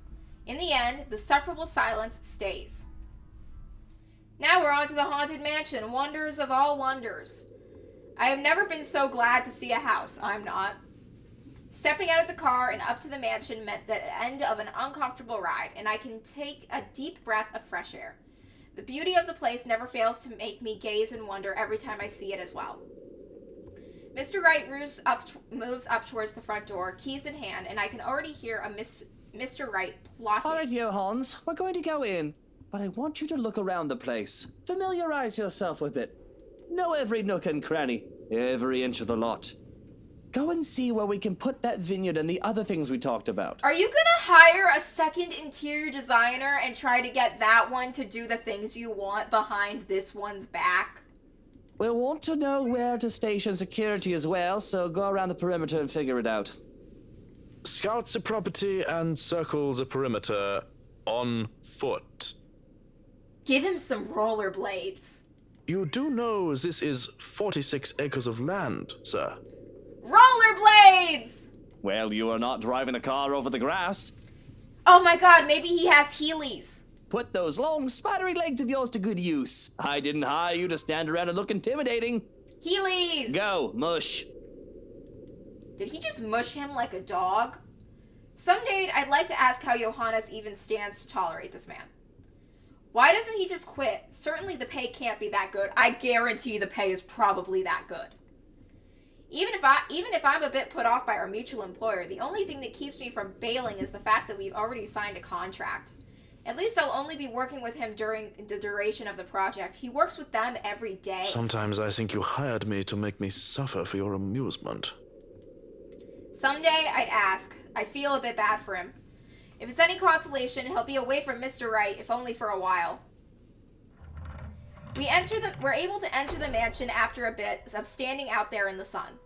This wretched, strange sunlight is still far too alien and rare. There had been a bit of a problem with the missus not knowing which keys was which. The first item on the agenda would be the grand staircase. It seemed to be sturdy during the open house, but closer inspection might say otherwise. There are no obvious marks of damage nor wear and tear, probably rethreaded during the renovations. Peeking under the grand carpet, the wood is properly installed with the bark placed down to prevent cupping.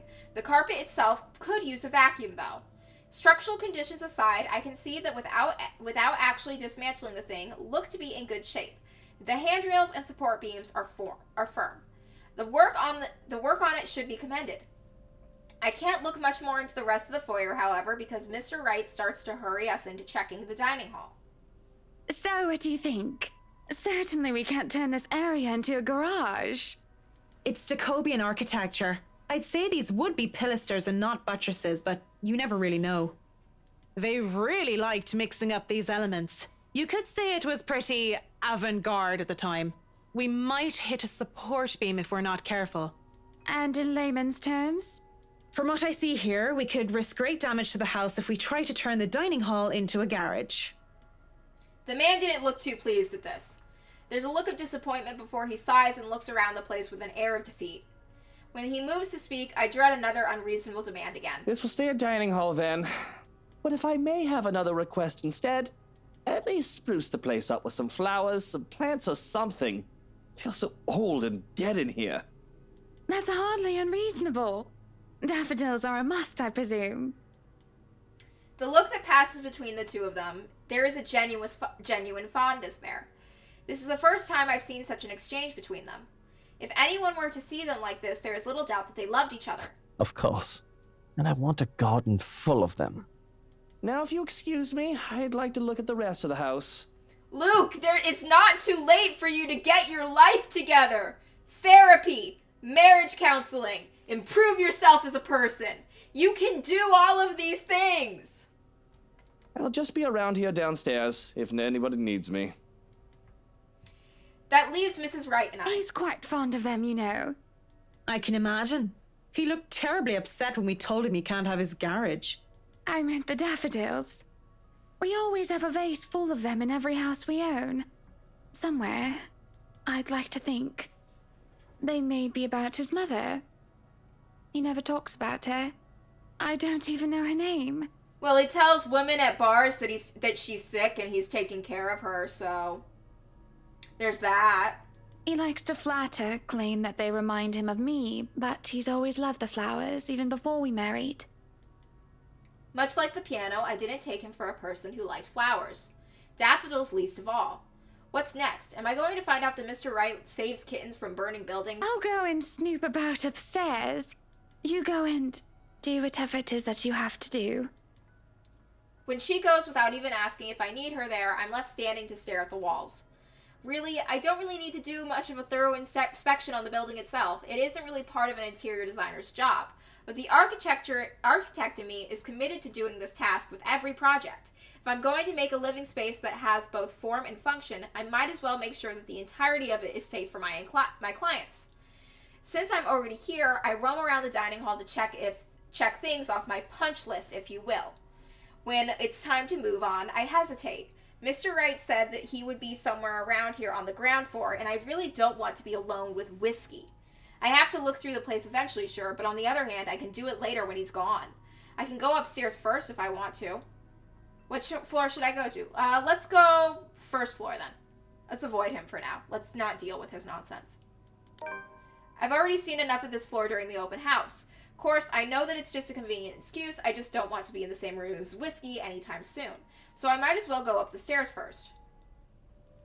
The banisters on the grand staircase landing are solid and at a proper height. Any lower and they would be in trouble. There's a small catch on the carpet though, but as long as nobody tries to run down the stairs until it gets fixed, things should be alright. In the stained glass, art. Restored no doubt the image of the last lady and the Lord of Ermengarde. Whatever, or it was supposed to be until Lady Charlotte's fiance was brutally murdered by a witch. A witch of all things. From what I've read, you'd think the historians of this place will be a lot more scrutinizing, filtering out stuff like that. I'm amazed they bothered with it instead of replacing it with some generic cookie cutter design. The entire piece alone would have cost roughly 500, even £1 million. Lady Charlotte Ermengarde and her beloved. Looking at the mosaic, it's not too far of a stretch of the imagination to believe that the depicted image would be Mr. and Mrs. Wright. It could be easily assumed as stuff if one doesn't know the history of the mansion. Really, a place like this should be protected by the government as a landmark. But what can I do about that? I'm just picturing the government having to deal with this. The government goes into the haunted house, the government finds the haunted note, the government deals with the letter and the ghost and all of these shenanigans. Just a bunch of people working for the government freaking out as the spirit tries to kill them all. That could be a TV show. Walking into the East Wing, I try to go into the theater, but am met with an obstacle. An obstacle that is locked doors. Locked doors, my greatest foe! All that's left to do is kick them down if you can. Two doors, and both of them are locked. I'd be frustrated, would be if I hadn't already snuck off while the Wrights were having their little business meeting with Mrs. Cooper before to take a peek. With what Mr. Wright wanted, we'd all have to install a powerful projector, the type they used in cinemas, and a projection screen.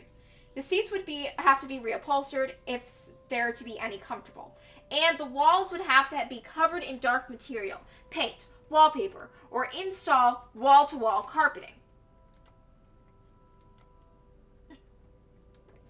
Really, of all the rooms I could be jealous of, it's this one. I could just picture myself in here watching old kung fu flicks on a weekend-long marathon.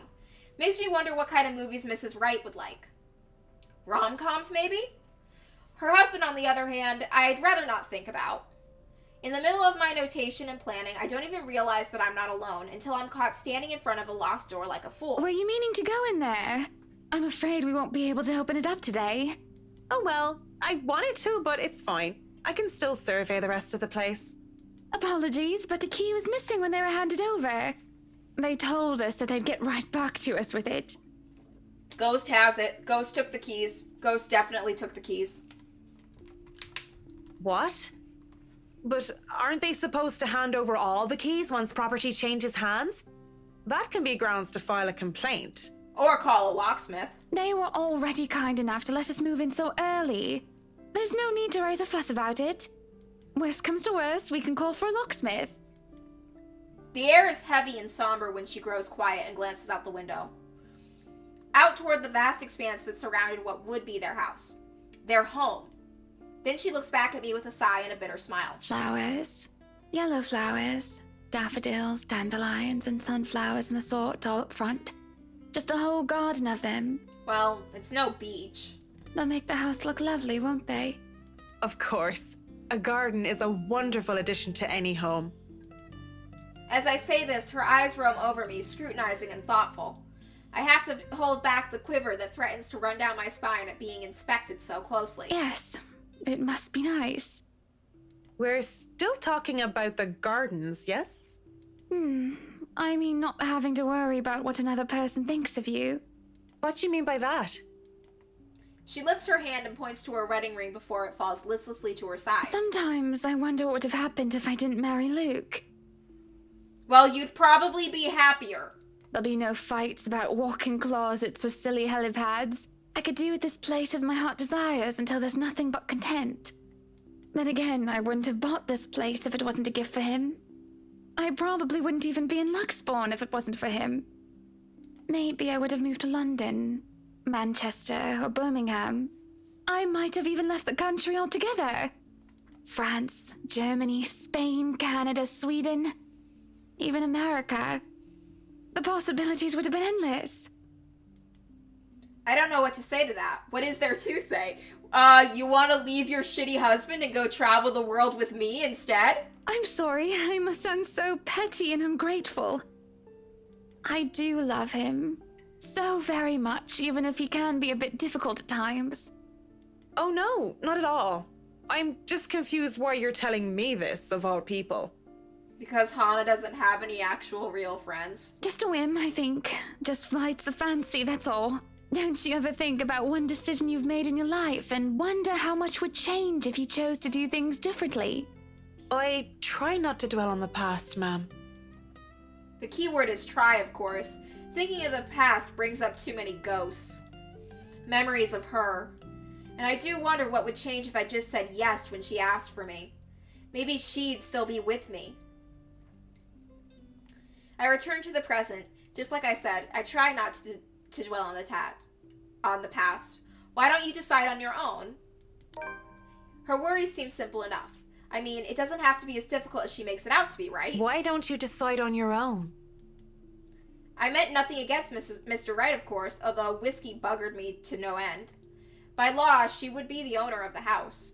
And unless they signed the joint property ownership anyway, which is a rare thing, as far as I know, especially among these highbrow types.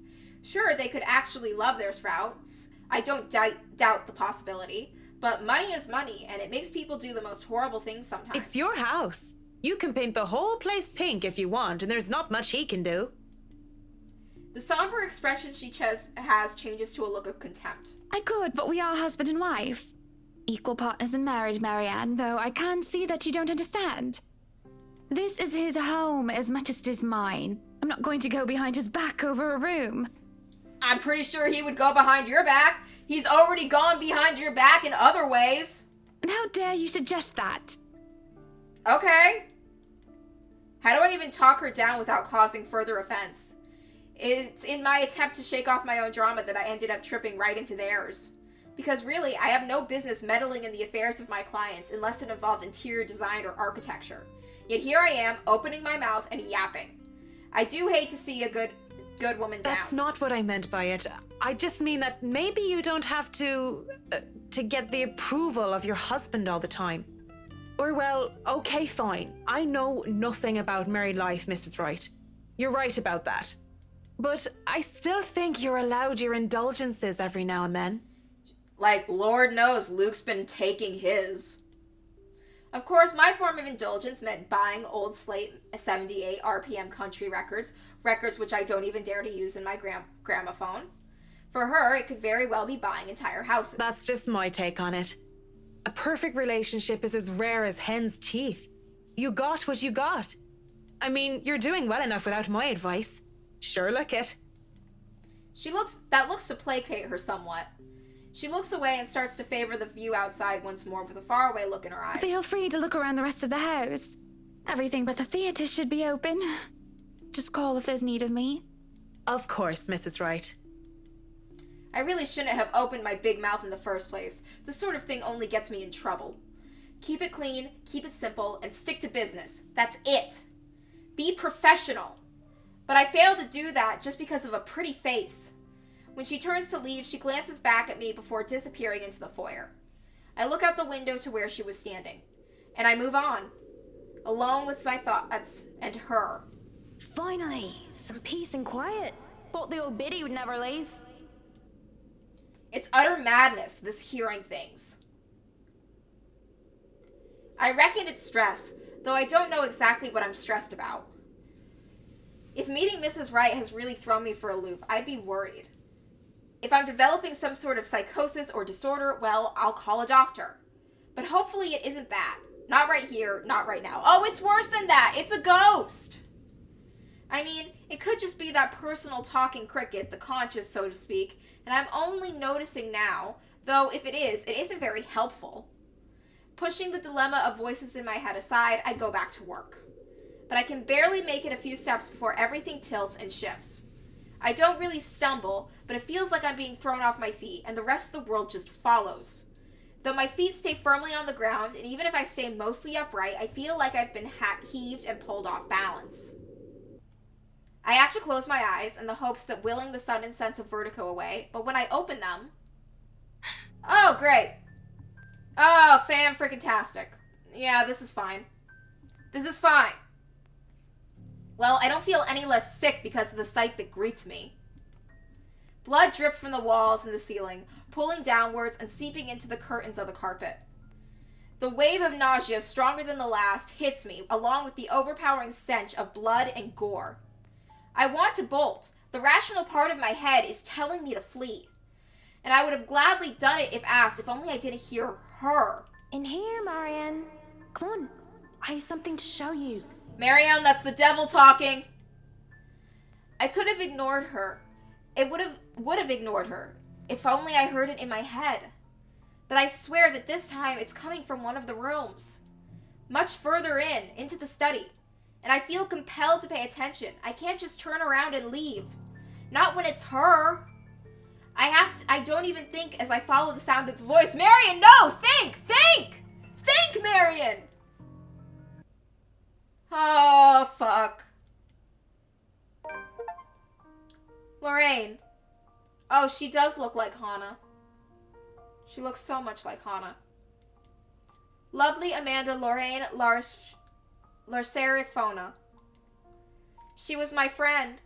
The only one I had at St. Samthans.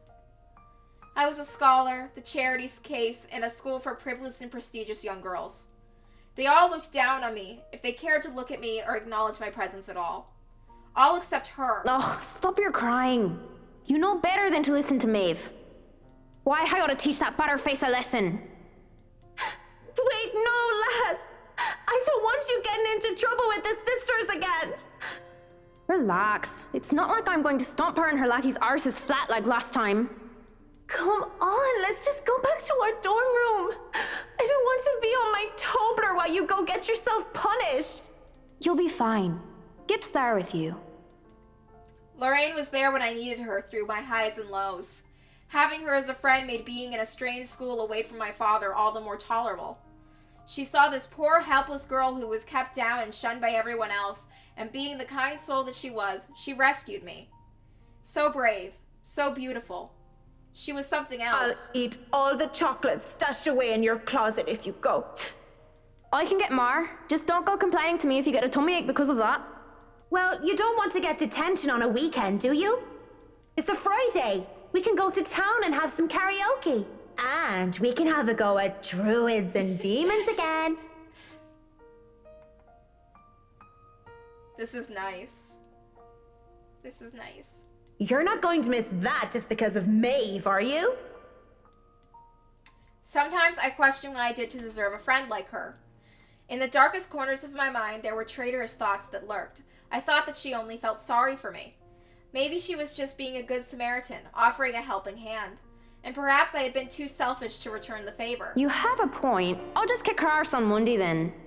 That's not what I mean! That sounds like a good plan to me. I know what you mean, Em.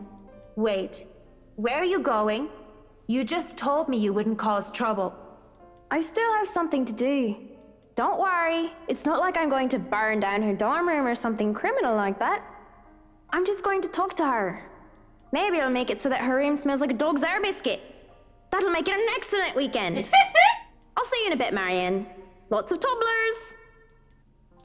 Because when she told me that she loved me, I couldn't admit that I felt the same way. Not to her, and not even to myself. It was wrong. I was taught that way. Husband and wife, one man and one woman. Unclean. Impure. I prayed for her and I, for our sins and for salvation.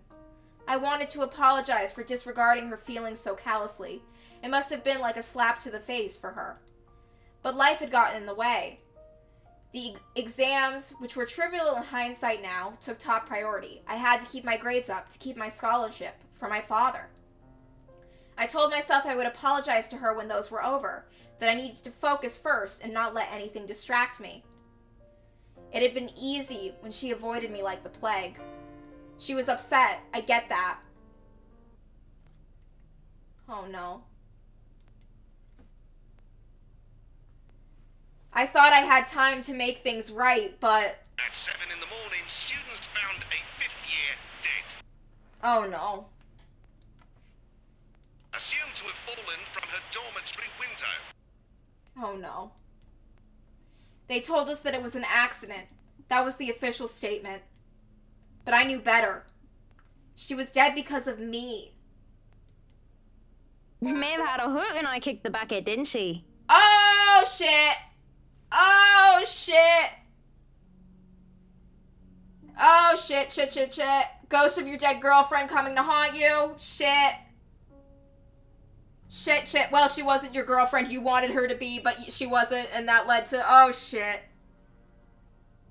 Ding dong, the witch is dead! Oh, no. She had, though. She didn't say which Lorraine. But at least Maeve had the courage to admit how she felt about me. Oh, no. Oh, no. I don't even know how long I've been stuck here in a trance. In the mirror, Lorraine smiles at me. She's as beautiful as I remember her. But then... Oh, shit! Shit, shit, shit, shit! Oh, God. Yep. We're here. I feel the bile rise up in my throat as her clean image warps into how she looked when they found her dead, lying on the cold, hard ground. Good Saint Dinfa, great wonder worker in every affliction of mind and body, help me. I'm seeing things, hearing things. Am I going completely insane? Looking everywhere but at her, I hope and pray it's enough to will whatever this is to go away. It doesn't immediately register in my head that I can just leave. You, on the other hand, can't even look me in the eye. Oh, no. This isn't real. You're not... You're dead! I'm dead. Because of you. And you won't even look at me. Look at me. My breathing quickens, and I can feel my heart being torn apart by her words. I'm so sorry, Lorraine. Look at me! Don't look at her! I can't take it because she's right. It was my fault. The least I can do is look at what I've done. Lorraine, broken and bleeding, looks at me with such hate-filled eyes. An unnatural smile stretches across her face, and I can only see malice in it. Oh, fuck! Shit! She lunges as the mirror ripples around her form, the glass parting like the water's surface for her. She grips my shoulders and I can feel her nails dig deep, sharp, even through the fabric of my clothes. There you are. Yep, here I am.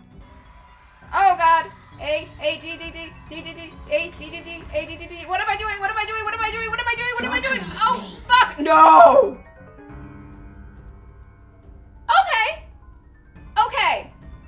Okay, I can work with this. Try again.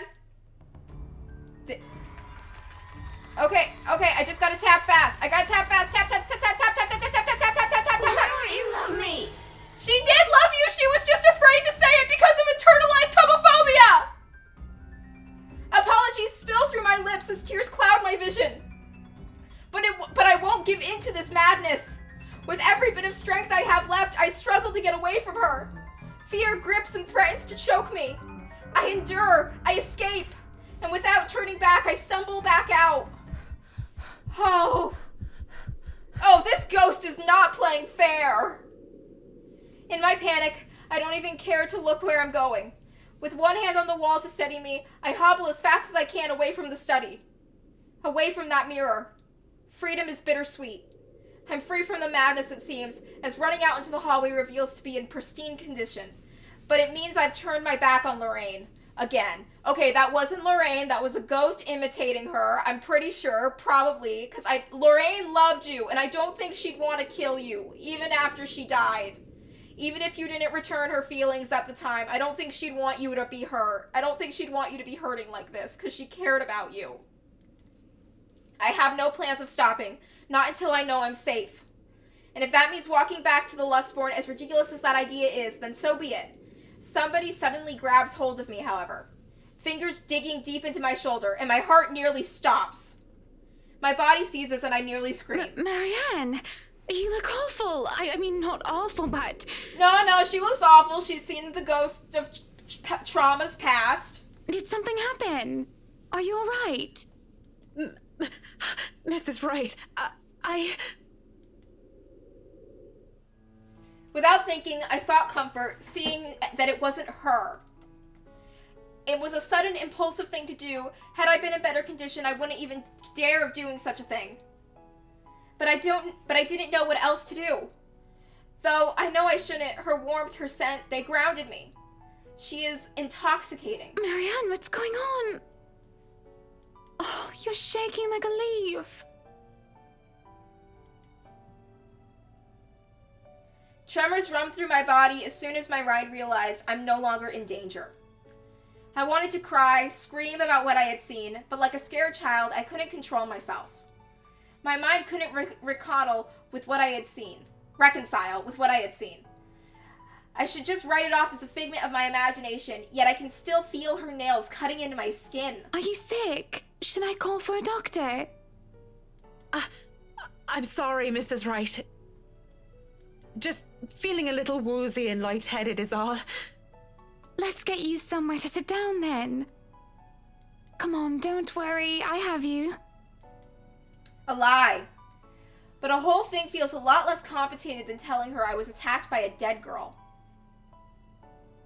With the feeling of fear eases off, I feel nothing but shame at my actions.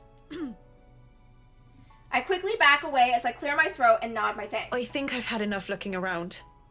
If it's all right with you and Mr. Wright, I'll meet you outside. If you're sure, I'll have the car started. Do you need assistance heading downstairs? Yes, buddy system. After you see a ghost like that, you need to have the buddy system. I'm all right, ma'am. Just go on ahead and I'll be right there. It seems to placate her worries, though only for a brief second. Before she heads down, I don't miss the concerned glance she shoots my way, hidden quickly under another smile. I won't begrudge her for it, for that worry. The look on my face must have been strange enough to sit on its own, even if I am still reeling from whatever it was. Her voice still whispers in my ears. After all these years, she's still... No, Marianne. Shaking my head of the thoughts, I drag in a breath and follow shortly after Mrs. Wright. Whatever happened happened in the past. It's long gone. Only memories now. And those are the things I can no longer bring back. It's already dark as we make our way out of the mansion. With no lights, we are only illuminated by the headlamps of the Wright's car and the stars above us. The sight of them helps me compose myself much more than the several minutes of being alone did. The car's engine is running, and the two of them still stand out on the lawn. Mrs. Wright is busy, eyes up at the stars, and Mr. Wright, arms crossed, has his eyes down on the ground. It is the crunch of grass under my heels that brings their attention to me. About time. What took you so long? A minute longer and I'd think the house swallowed you all up. It's gonna swallow all of us up at this rate. Oh, hush, dear. I'm sure she has her reasons. Marianne doesn't seem the sort to idle. Sorry, I was just checking on something important. See, business is business and they take time, love. You should know that better than anyone. So, Marianne, what do you think? Are you the woman for the job? I know we already signed papers hiring you, but I want to be 100% sure that you are committed. Marianne, back out while you still have the chance. I glanced back toward the mansion, knowing what I had seen there. Or rather, who I thought I saw there, because there's just no way. Not to mention how I acted toward Mrs. Wright, for God's sakes. I should feel the slightest bit hesitant. I was lucky. I've seen enough films to know what happens when a promiscuous woman enters a haunted house. This is my chance to turn it down. Make excuses. Say I'm not up for the task. That I need to take care of my old, sick father. Just pay the fine, which would probably be outrageous for a contract like this, and let it go. I should turn it down. For some obstinate reason, I can't. In the same manner I haven't let go of her, of the regret that has shadowed me since that day. Much as I hate to admit it, even to myself, seeing her again, the mischievous glint in her eyes, the loose tendrils of hair curled around her forehead. It's something I've terribly missed, and now that it's here, almost within arm's reach, My father would tell me sometimes you just simply have to go with it, consequences be damned. Well, I don't really have any logical reason to say no. At least not something a client like the Wrights would want to hear from a professional designer. It's certainly an interesting project. You can be sure I'm seeing it through the end. Such dedication! Oh, I do love the determination. Oh my God, we're gonna die here. You were always determined like that, weren't you? And she's in her head again. Okay. Hearing her voice once again sends chills running down my back. I can't wait for this day to be over. From Mansion and through Anselm, I rode it with them in silence. But soon as we hit the city proper, I asked to be dropped off and bid them a good night. I thought it'd be best if I didn't stay too long in confined spaces with either Mrs. or Mr. Wright. Both seemed to cause me serious trouble, and if the projects had been any less interesting or grand, I would have dropped it without a second thought. Would have, should have, won't. I assure them that the place isn't that far off, and I have to fight off the urge to roll my eyes and groan when whiskey throws me a little smirk. But even in my own room, peace is elusive, as is sleep. I lie awake thinking of what I saw at that mansion, of who I saw. If I so much as hear a single whisper from her, if I so much as see a wisp of her hair, I'm afraid I'll go mad. But none of that happens, and it makes me feel hollow. For 2 nights I've had trouble sleeping, but it's only one morning when fatage has already let me rest that I'm reminded of what terrifies me so. Oh no. We're in it now. In my restless dreams, I see that mirror. The one in the study. And in it, I see her. I see them. Lorraine and Hannah. Hannah and Lorraine. Poor pathetic Marianne. Work, work, work. So this is happening. She'll work herself to death. Okay.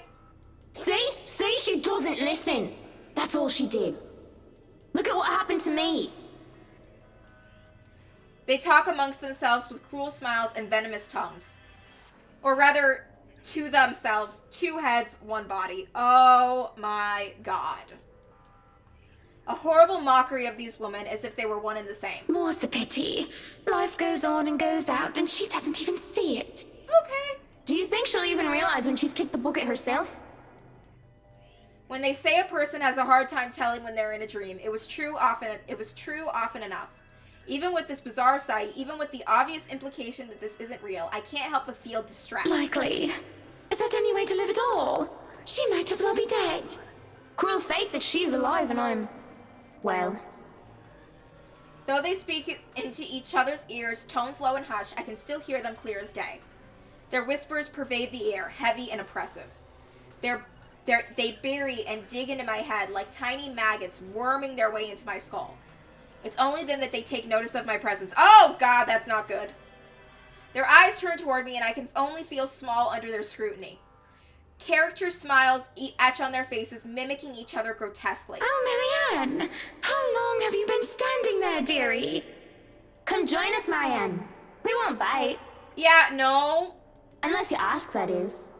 Have you been looking at us? Spying? How scandalous. Such a naughty girl. Oh, shit.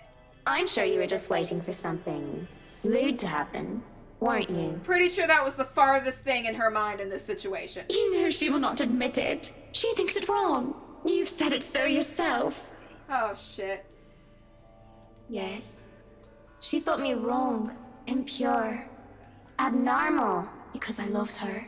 Oh, God, the ghost is using your trauma. The ghost is using your trauma. My breath hitches as I open my mouth to protest, but they stop me, screeching. The mirror that holds them cracks, lines spidering across its surface. Do not lie. We know the gluttonous thoughts you try to deny, girl. All those desires you bury beneath that sickening guilt. Marianne, have you ever considered a therapist? You act the martyr when you turn the bed you lie in into your own hedonistic hell. Like a really good therapist to help you work through your internalized homophobia and guilt? You are nothing but a tainted soul with filth-stained flesh held together by falsehood and pride. Like you seem to have a lot of guilt and shame that you need to work through, and a therapist would be good at helping you with that? They look livid. And when it looks like they would lunge, I wake up feeling like the wind has been knocked out of me. With a groan, I squint and find a certain fluff ball sitting on my chest, looking pleased as punch. Oh my god, if something happens to this kitty, I'm gonna lose it. She is the overlady of cats, queen of despair and destruction, and nice furniture. Though I can't stay mad at Her Majesty because it feels like she did something good this time. The ghost better leave this cat alone. I do not want that ghost touching a single hair on this little sweetie. I was having a nightmare, but I can't even remember what it was about. Trying to recall leaves a terrible pit in my stomach. Maybe it's probably better that I don't remember. Good morning, Baruthiel. Who's a good kitty? Are you hungry? Is that why you woke me up? A content purr comes from my sweet dear before she jumps off the bed and trots toward the kitchen. On the other hand, it takes me a bit before I roll out of bed and start my day. But mornings before work is always a quiet affair. Shower first, then a mug of coffee and a bowl of oats. Sometimes I do stretches, and I always check my work email. The Wrights will be moving into the mansion today. I don't think the paperwork is officially done yet, but it isn't too far stretched to think that they were allowed to start their move despite that. Rich people like them always find ways to get what they want after all. I'll be leaving you again today, Beth. So you behave and make sure not to shred up my new covers, okay? And don't worry, I didn't forget tomorrow is Black Cat Day, so I'll throw you a party. Aww. But only if you behave like a proper lady. Oh, you should get a little ball gown outfit for the cat. She barely gives me a glance as I say that before going back to her own food. Cats. Still better than humans, most of the time. No matter how often they interrupt your streaming with their meowing. Too bad I have to work with humans. The place is already busy as soon as I get here. The foreman, one that I've recommended to the Wrights for his work ethic, is early as usual. Already he's instructing the men here and there with bigger loads. I have no chance to talk to them as Mrs. Wright appears and greets me with a smile. Mrs. Wright, I hope everything has been to your liking thus far. Good morning, Marianne. It has been delightful, and these men have been very helpful. Look at all this. It's so busy here. I'm getting tired just looking at them go. No complications so far with the movers or the previous owners of the mansion, I hope? If anything, the only one being problematic is Luke, if I'm to be honest. But he's always problematic. He can be such a diva, but I do like that about him. He's right here.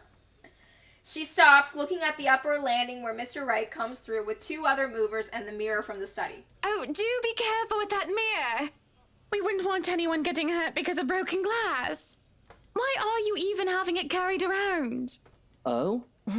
You did say you didn't want the mirror, and I keep getting distracted by it. If I'm going to turn the study into my office, I'd rather not have it there. Where can we put this? Well, you are not putting it in our room. Why don't you go, I don't know, put it in the wine cellar for now? We can figure out to store it in the attic or somewhere else later, yes? Bad things happen in the wine cellar. You heard her, boys. To the cellar it goes. Mush! Stop mushing people like they're dogs. What's wrong with you?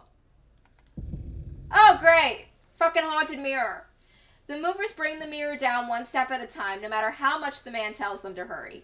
An unsettling feeling grows in my stomach as I see our reflection in the bloody thing. I try, and I look away, not wishing to risk anything. I see Lorraine's image in this mirror now. If I see Lorraine's image in this mirror now, I wouldn't know what to do. I don't have the luxury of privacy right now, and I'm not going to break down in front of all these people. Mrs. Wright only shakes her head and laughs at her husband's antics as they take the mirror out of here. He's back at it again, and soon enough pointing the men here and there. I'd say that he's the man with the plan, but he sort of interferes with the layout and design that we've agreed on before. I'm about to point it out, It's however... better you let him realize his mistakes on his own, rather than tell him of them. That way you do not get blamed for his actions. How much do you get paid for this job? It is more fun, too, to tell him, how does they say it? I told you so, once he slips up. I feel like you enjoy this job in some way. Been working with him long enough to know that, huh? It's not like I plan to make too much of a fuss unless what he changes is actually crucial. It happens often enough, when one is made to accompany him nearly all hours of the day. You cannot be getting paid enough for this. Up, higher, come on now. Still, he could at least be less pushy about things. Careful now. I know your pictures are framed by cheap plastic, but those are framed by African Blackwood and are one-of-a-kind commissioned paintings. Okay, we hear you. Each one is easily worth a lifetime of what you lot make. You're very rude. It's surprising how hands-on he is compared to my usual clientele. Well, both of them are, actually. It's refreshing to have them participate despite their initial reluctance. Luke, do the dishwashers go into the kitchen or the butler's pantry? Pantry, Buttercup. Careful, that's Emma No, you there, put that down. You do not manhandle a Napoleon Abueva. You know, I really do want to give props to the voice actor here, because he's doing a really good job with character work on the voice. Like, I don't like Luke as a person, but I do love the way his voice actor is performing this role. He really needs to tone down the dramatics a notch. Mrs. Wright and the butler look like they're used to it by now. But the rest of us... Sweetie, why don't we go and sort your suits upstairs? Let your Hans and Marianne and the foreman deal with the rest of the work. We have this, Mrs. Wright. Yes, please do go before a blood vessel bursts. Bloodstains are so troublesome to clean. There is an obvious sense of relief as Mr. Wright is dragged out of the room, leaving the movers to do their work in peace. Some grumbling even comes from the younger workers. It's a good thing the family butler isn't some blindly loyal tool to his boss, or there will be trouble with Mr. Wright. He is such a bratwurst. Whiny baby who never got enough hugs from his mutter. Yeah, you don't need to be a therapist to tell that. Probably lost in translation, and not that I'm condoning talking about someone else behind their back, but I think you meant to call Mr. Wright a horrible brat. Well, he is that too. There are a lot of things I can call him, but I mean to say that he is a big weenie. A childish name for a childish person. Like a child, he whines when he doesn't get what he wants, and he breaks the toys that he has. Oh god, if you actually got the helipad, he would probably crash the helicopter if we really think about it. That gets a laugh from me as well as a few movers who linger near. He and I carry boxes instructing the movers of where they should be and generally taking over Mr. Wright's work. It goes off without a hitch. The man is helpful, efficient, and capable with physical labor despite his clean-cut appearance. A gentleman to boot, taking boxes for me when he sees me struggling with them. Speaking of boxes... Hey, one of the boxes for the kitchen is missing. Has anyone seen it?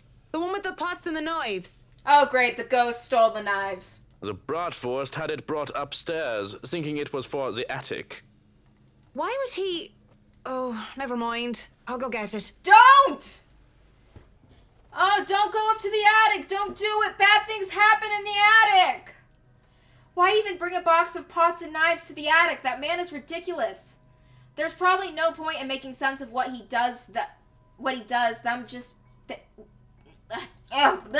Sorry. Stumbled over my words. There's probably no point in making sense of what he does if he does them just because he can. At least it turns out that I don't have to make it all the way up to the attic. The mover, probably on Mr. Wright's orders, left the box on the stairs. At least it's not that heavy. I managed to hoist it up without too much effort. But by the time it takes me to do so is long enough for me to overhear an odd conversation I could never in my life imagine coming from a couple like the Wrights. Why, if you're not careful, I might go a bit loopy and I'll start bringing cats home. And soon enough, one day you'll find yourself going home to a farm just filled with felines that follow you everywhere. Oh, don't bluff. The things would shred up your precious furniture. Besides, you don't even like cats. True. Dogs are infinitely superior, of course. But what about the wet dog smell? The mess.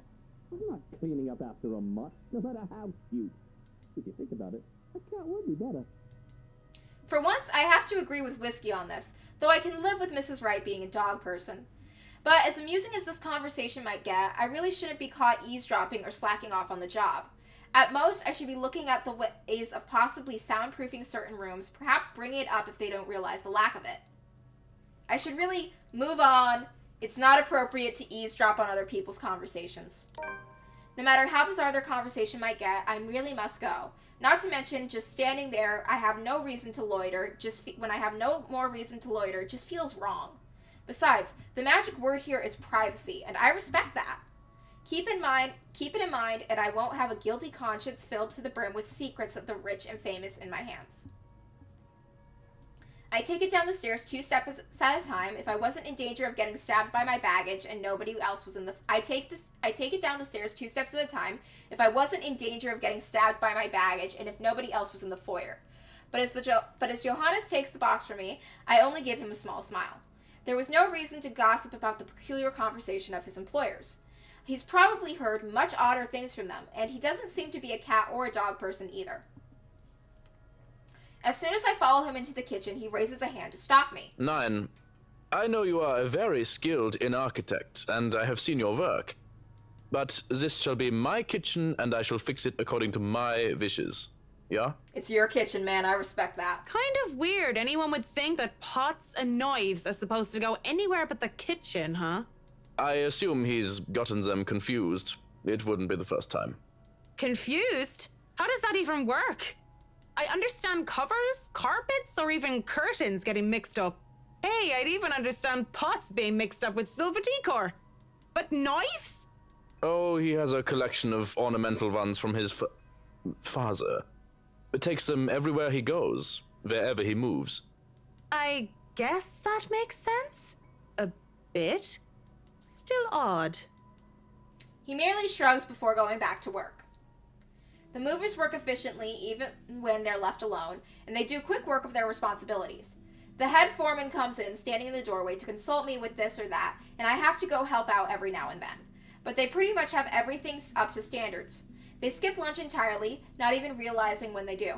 Nevertheless, all is well when the butler gets to heating up the leftover bubble and squeak from breakfast and makes a generous batch of fish and chips for them. Most likely simple in comparison to what he serves to the Wrights, but well done nonetheless. That smells good. Want to wrap up some for me to go? It's an idle observation more than anything, my thoughts as they preoccupy me. If there are any left. One can't go wrong with fish and chips. Everyone loves them. Even my husband. And he's American. I really do hate getting up so close and personal with my clients. It's a distraction. It is obvious to me that I've gotten my priorities all wrong if I can't help but think about what I heard and what I learned about the Wright couple.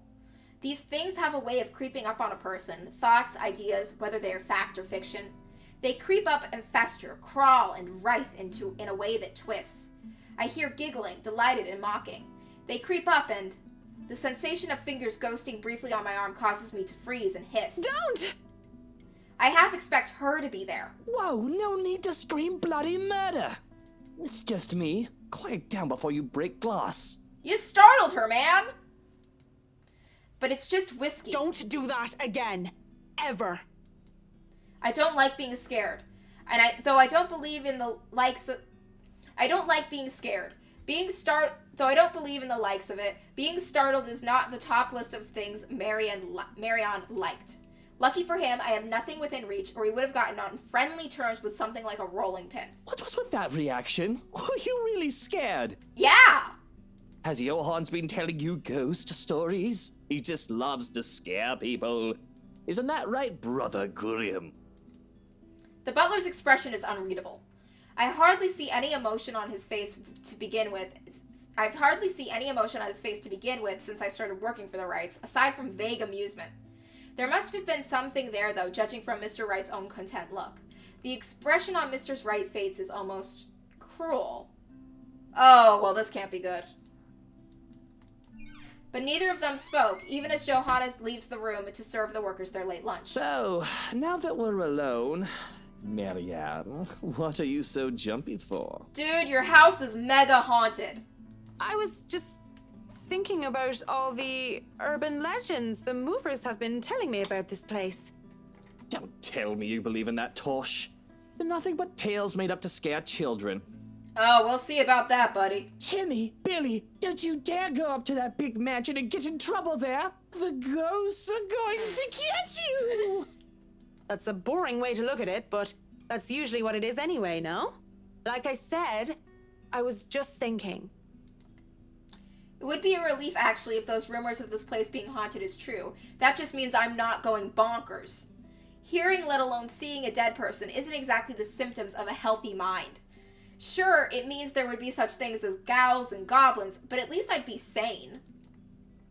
On the other hand, there would actually be a dead girl walking around. If you could excuse the inane question, Mr. Wright, you haven't noticed anything weird here?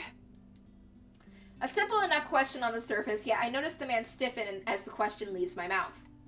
I wouldn't have noticed it if I wasn't watching his reaction intently, but in his eyes I see something dangerous. It depends on your definition of the word weird. Are we still on the topic of this place being haunted? Because no, things have not started to fly around and we have yet to require an exorcism. I don't think my head would like to do the whole 180-degree turn thing. Well, maybe that, but no strange people? Aside from my usually weird butler and all the weird men traipsing around touching my things? No, not really. Why do you ask? Have you noticed anyone strange while you were here? Because you must report it to Johans and he'll have security handle it. But these reports better not be about ghosts and things that go bump in the night. I don't want to waste manpower on the boogeyman or senseless witch hunts. I'm just picturing security trying to go against the ghost and getting their asses handed to them. I'll keep that in mind, Mr. Wright. But no, it's nothing like that. I guess the mansion is just strange for me. It's a unique project. No strange men or women lurking about then? A dead teenager would technically qualify as strange. But yeah, the whole I see dead people thing isn't going to go over well. None that I know of.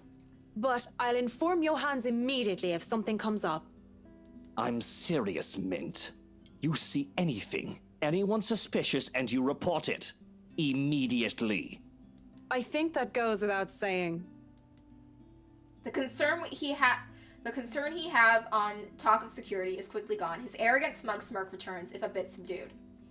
Whatever smarmy remarker or nudo he has at the ready never comes out, as new voices from the dining hall bring out. So, is this a full-time job for you then? Nah, I just freelance mostly, for magazines, newspapers, and events. So you can't really call it a full-time job. It's fun and it puts food on the table, but it's not what I really want to do. At least not all the time. Are the walls in this mansion paper thin? That would be the magazine photographer, I presume. As always, Mrs. Wright seems to be in such a kind and cheery fashion, no matter who she's talking with. It certainly puts people at ease around her. It sounds like it's working on the photographer, too. Hearing them, though, seems to put Mr. Wright in a sour mood. At least, if his small scowl is anything to go by. Is he jealous? Ask if he's alright. Try to lighten the mood. Just try to change the subject. Let's just try to change the subject here. You're not gonna go out there and join Mrs. Wright? You're starting to look strained. If you want your picture taken so badly, I'm sure the photographer would oblige. What is it that you want to do then? Films. Documentaries mostly. But cinematography is a lot more difficult than photography, right? I was working on this thing, actually. We need to get you away from the butler. You're starting to sound like him. Why do you have him work for you then? No, I'm not joining Hana for an interior design magazine photo. What am I, a piece of furniture? Maybe. Look, did a lot of you have anything else crucial to do today? Marianne. There are still some little things to do. It isn't the end of the day yet. Yes, but you're paid hourly, aren't you? Per day? Really, I don't care. You and the others can just take off for the day. Why is he dismissing us early all of a sudden? Is this about the possible security threat? Did my question get him all wary and paranoid that he would just send workers and I away? I realize that threats are actual concern to these rich and powerful people. I imagine whether anyone wants to or not, they get a few enemies here and there. But I'm sure the format of his works could be trusted and are of no threat. At least I trust the people I'm working with. I understand if he doesn't, but he doesn't know them from a can of paint. Still, won't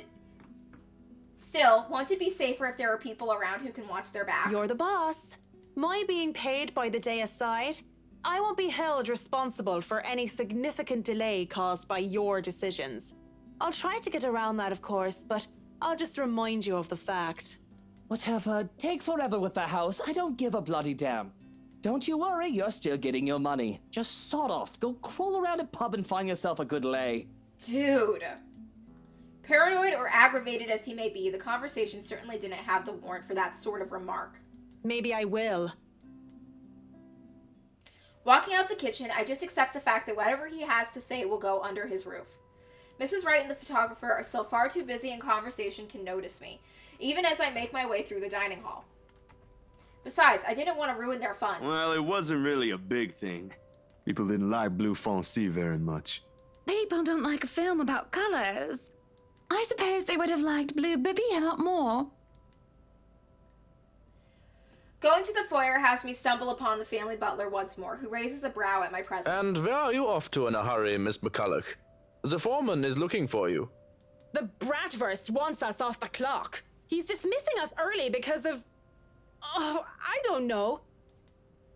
He just wants us out of here. I'll go and call a cab for you then. It would be for the best that you leave when he asks you to. I don't doubt it. My ride back to the city doesn't take too long to get here. Granted, there were some difficulties at first because the driver didn't know where the Emigrante mansion was. He tried to have us hand over his GPS coordinates from our smartphone or some other techno babble I didn't care about, and the butler didn't understand. But as soon as we told him it's for the haunted mansion over at Anselm Village, he knew just the place, and finally headed over, albeit with some hesitation. All the way back to the city, the driver kept complaining about that place giving him the willies. It gives me the willies too. I would have loved to snap at him. Oh, hi! It's going good! Well, for me, for the characters in the game, there's a ghost after them, so I don't think things are going that well for them. But as soon as the thought occurs to me, another blossoms in the forefront of my mind. One that has somehow bothered me greatly before my exasperation over whiskey and this project or wanting all of it to stop. There has been no Lorraine whispering over my ears today. Worse, I find myself searching for it. Searching for her. Loose ends. Fucking bloody loose ends everywhere. I thought I'd already moved past this years ago. And it does nothing to help curb my frustration. If anything, it only ensures that I want a stiff drink. And where else do I go to drink? Tuesdays are for karaoke's, and Wednesdays, improv. Usually it's these four guys who did hilarious games. The one with Irish drinking songs are always a crowd favorite. Though I love a good laugh, stand-up comedy isn't my thing, and without Cam or Haruna or any other distractions, I end up drinking a lot more this time. And when there's several bottles of beer in me, I get really, really embarrassing. Hey! G! Psst! G, come over here. Oh no. I need you for something. Oh no. It's a good thing the bartender is a nice fellow. I'd probably have been kicked out of other places by now, or worse. If push comes to shove, all he could do to give me an easy smile and shake his head, even if he's attending to other customers. Just like now. Give me a moment, will ya? I gotta go check on her. He's some Asian guy, and I'm pretty sure I've seen him here before, although he never talks to anyone else except G. The girls used to be all over him too, but he always turned them away. I'll be here. You go do that before she falls over. All right. What is it? Do you need someone to help you get home? Bartender, pour the wine. Oh, God. I think that's enough alcohol for you, little missy. I'm cutting you off. Good call. A whine comes from the back of my throat as he pulls my bottle away. I have no hopes of getting them back once they're behind the counter. Even in my drunken mind, I don't dare hop over it for them. Because what little sense I have left knows I'd sooner take a floor dive than succeed in wresting a bottle from a sober man. But that doesn't stop me from trying to reach out with my arms like a stupid idiot anyway. He smiles and shakes his head, just like I know he would, before going back to the other guy. Right now, where were we? How you holding up, boy? With no drink and no one to really chat with, I would have gone home or to sleep on the bar right then and there. But I'm not really ready to stand up and try to trek back home. Same old. I'm still on the Luxborn firm case. Those blokes they talk about being in dark suits, whisking people into the night or some shit and all that. Didn't the media call it some ridiculous name in the morning news? What is it this time? Wait, don't answer that. They've called it a lot of things. As long as people don't start running around claiming they're the Illuminati. So, what have you got for me this time, G? Anything good? Slow down there. You haven't even told me what sort of dealing dosh we got. Who are you looking into this time? Their talk would have interested me, would have kept my attention if I gave a damn. But in my current state, I can barely give two fucks about the things going on around me. All these words are just buzzing, barely surfacing from the sea of sounds that is the pub. It would have stayed that way, perhaps, even drowned, if I didn't hear his name. Luke Wright. You know the guy. And don't pretend like you don't, G. It takes a special kind of ignorant not to know who he is. That smug blonde who likes throwing round his money. He was just here a few days ago, as a matter of fact. Great tipper, if you think him just dumping a wad of cash on the counter after having too much whiskey counts as tipping. Why are you asking? He dirty? Oh, definitely. You have no idea, G. He's probably the worst sort you can imagine. Luke fucking Wright. Fucking whiskey. Even without him around, I'm still hearing about the guy. What an absolute fuck.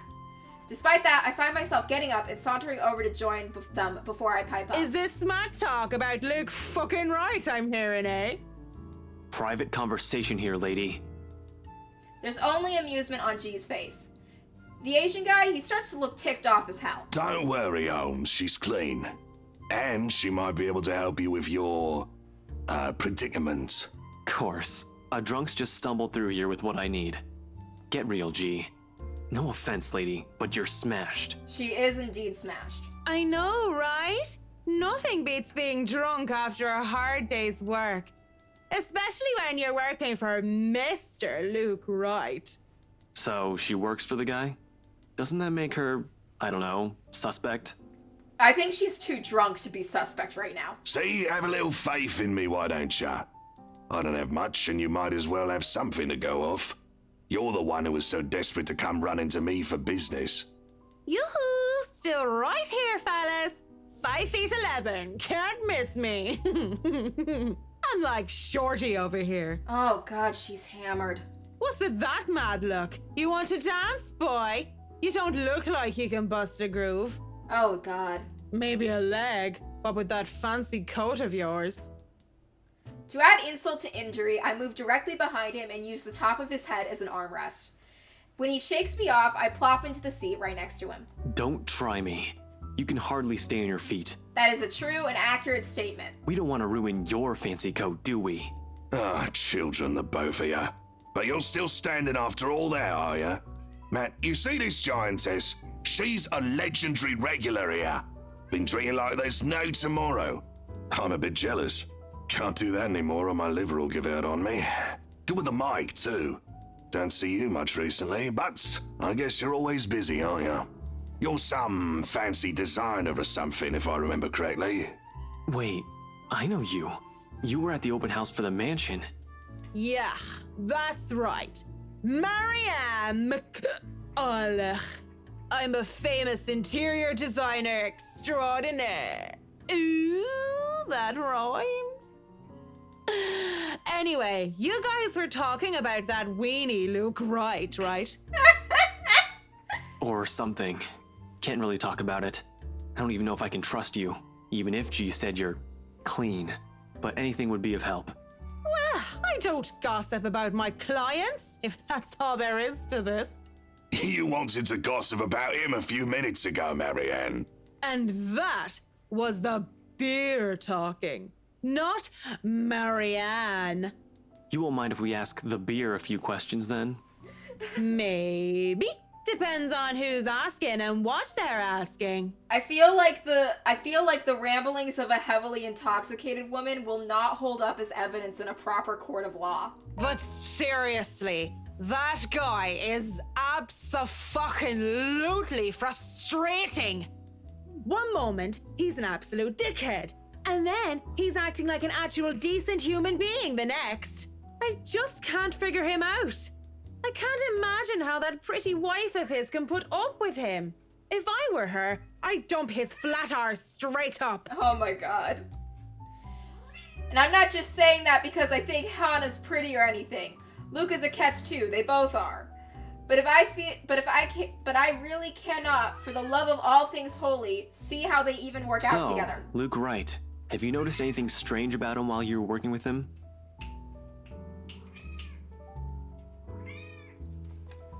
What is it, kitty? You want upsies?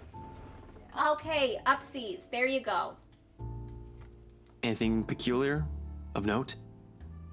You're the one being peachy right about now, Holmes.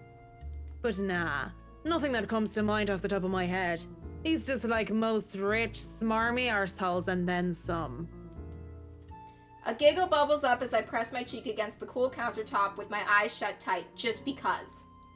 Eventually cracking one eye open, just in case they thought I was asleep, I grin at Holmes. So, Holmes, I'm guessing you're some private detective or something. Is it Hannah? Did she pay you to look if he's been cheating or some such? Hannah's the wife, right? What about her? How's she? How is she or how is she? Well and good. Definitely the nicer of the two and sexy as sin to boot. None of this could hold up in court. Not a private detective then? Are you from one of them tabloids wanting to know if the Luke Wright doesn't know how to put his pants on right? Pants. I'd take the pants off of... And here we go. Slipping. I haven't been this drunk in a long time. It's a miracle if I've been coherent for as long as I have been right now. I'm asking you if you've noticed any odd behavior from her. Odd behave... You what? I wonder how she'd be drunk. I can just imagine her like the giggly sort. What do you think? These are serious questions, Marianne. Lives might just be at stake here. Dude, she is sloshed! What do you expect? She's smashed. Why am I even doing this? This is getting me nowhere, G. Well, where were you getting before, man? She's not a reliable source. The chief, let alone the courts, aren't going to take the word of a drunk. True. This'll be dismissed, and I might be in trouble if they try to argue that I coerced a testimony out of her. Very true and accurate statement.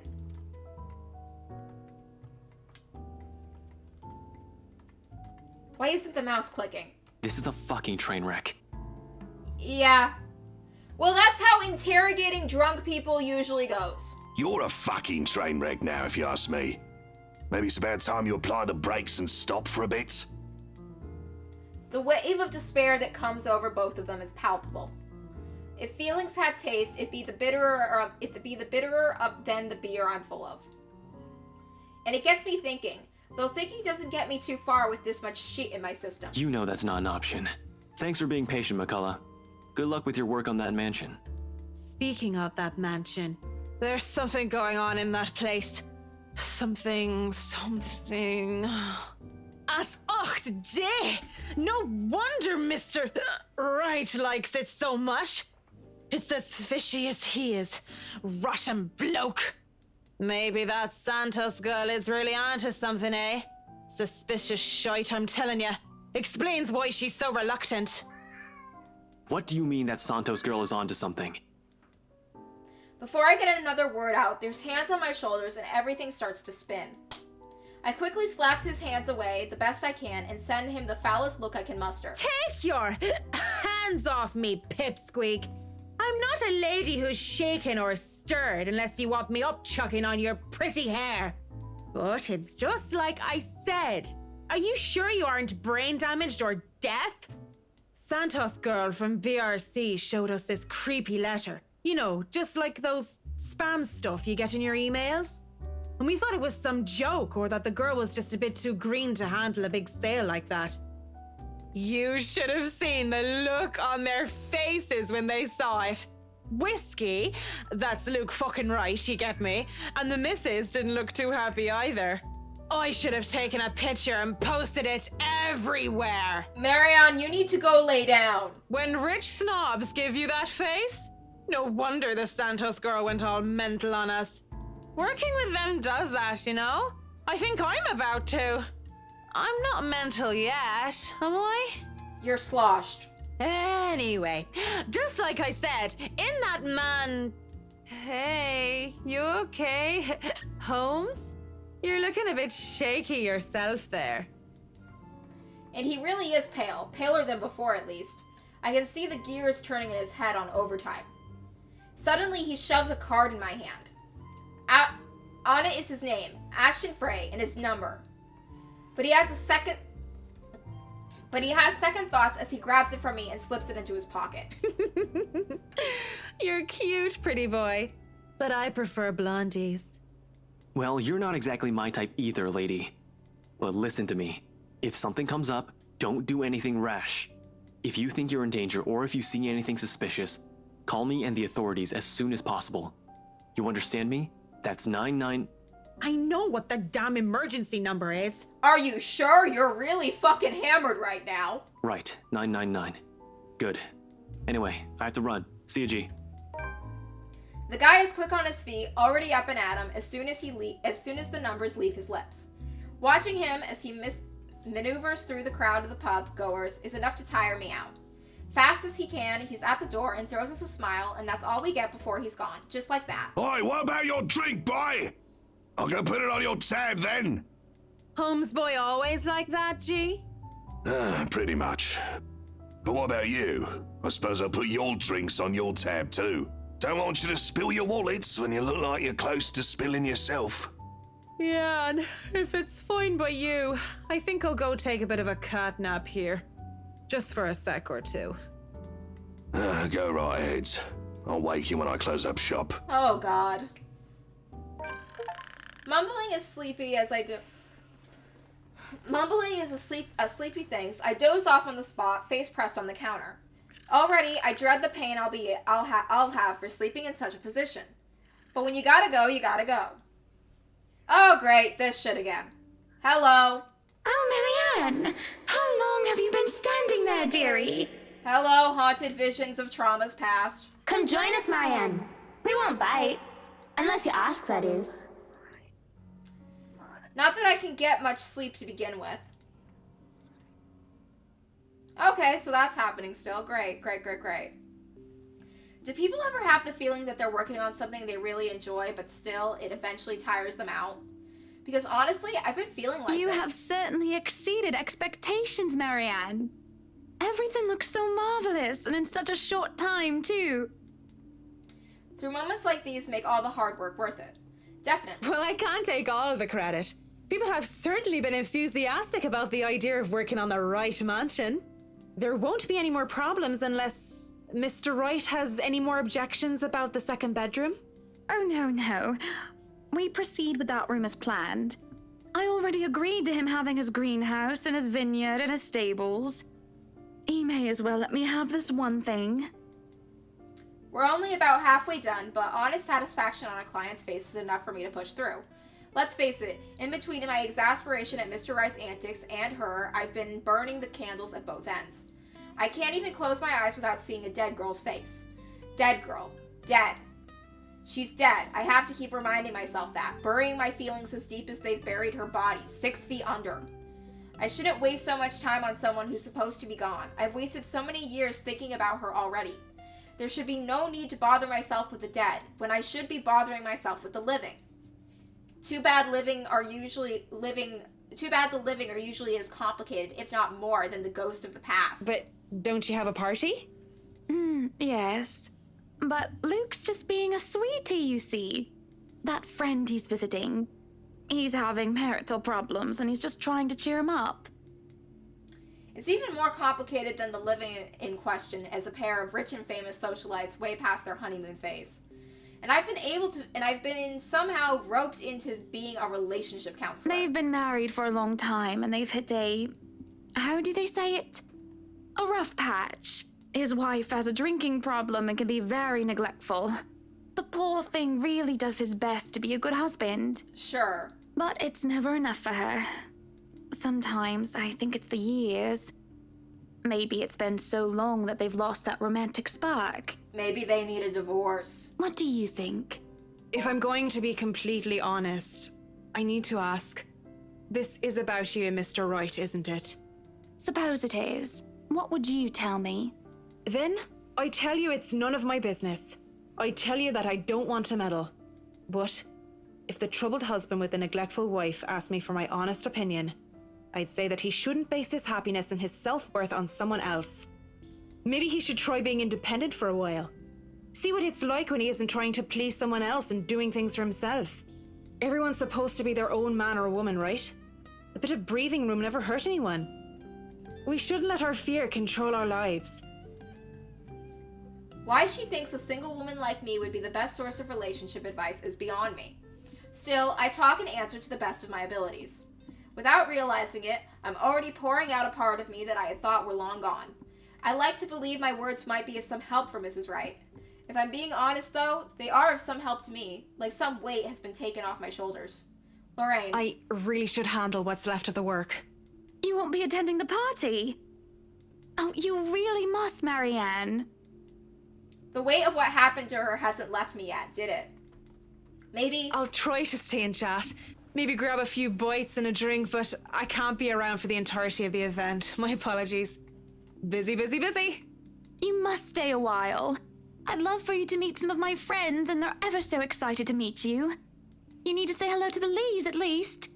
If it wasn't for them, I'd never even heard of you. Maybe it is about time I changed We'll that. see. So, if I can be excused? Certainly. You'll have to excuse me as well. I must attend to the party before any early birds arrive. Because, believe me, they will throw a fuss if things aren't ready, even when they're not supposed to be here until an hour later. Though I shouldn't dwell on the dead, I shouldn't just callously forget about them too. Saying that I have work left to do is an easy enough excuse to make. I know how others see me. They see someone who is so obsessed with her craft that she would easily miss things like a party for it. Outside the parlor, people hurry about here and there in preparation for the Wrights' grand housewarming party. None spare me a glance as I slip past them, each working on their appointed roles and not daring to slack off while they work on what is probably the most powerful couple in the Luxborn. I make it into the kitchen with ease, the wine cellar being my final destination. Are you going down to look at the haunted mirror? But when is the great task ever simple? Probably never. And this is a great task, isn't it?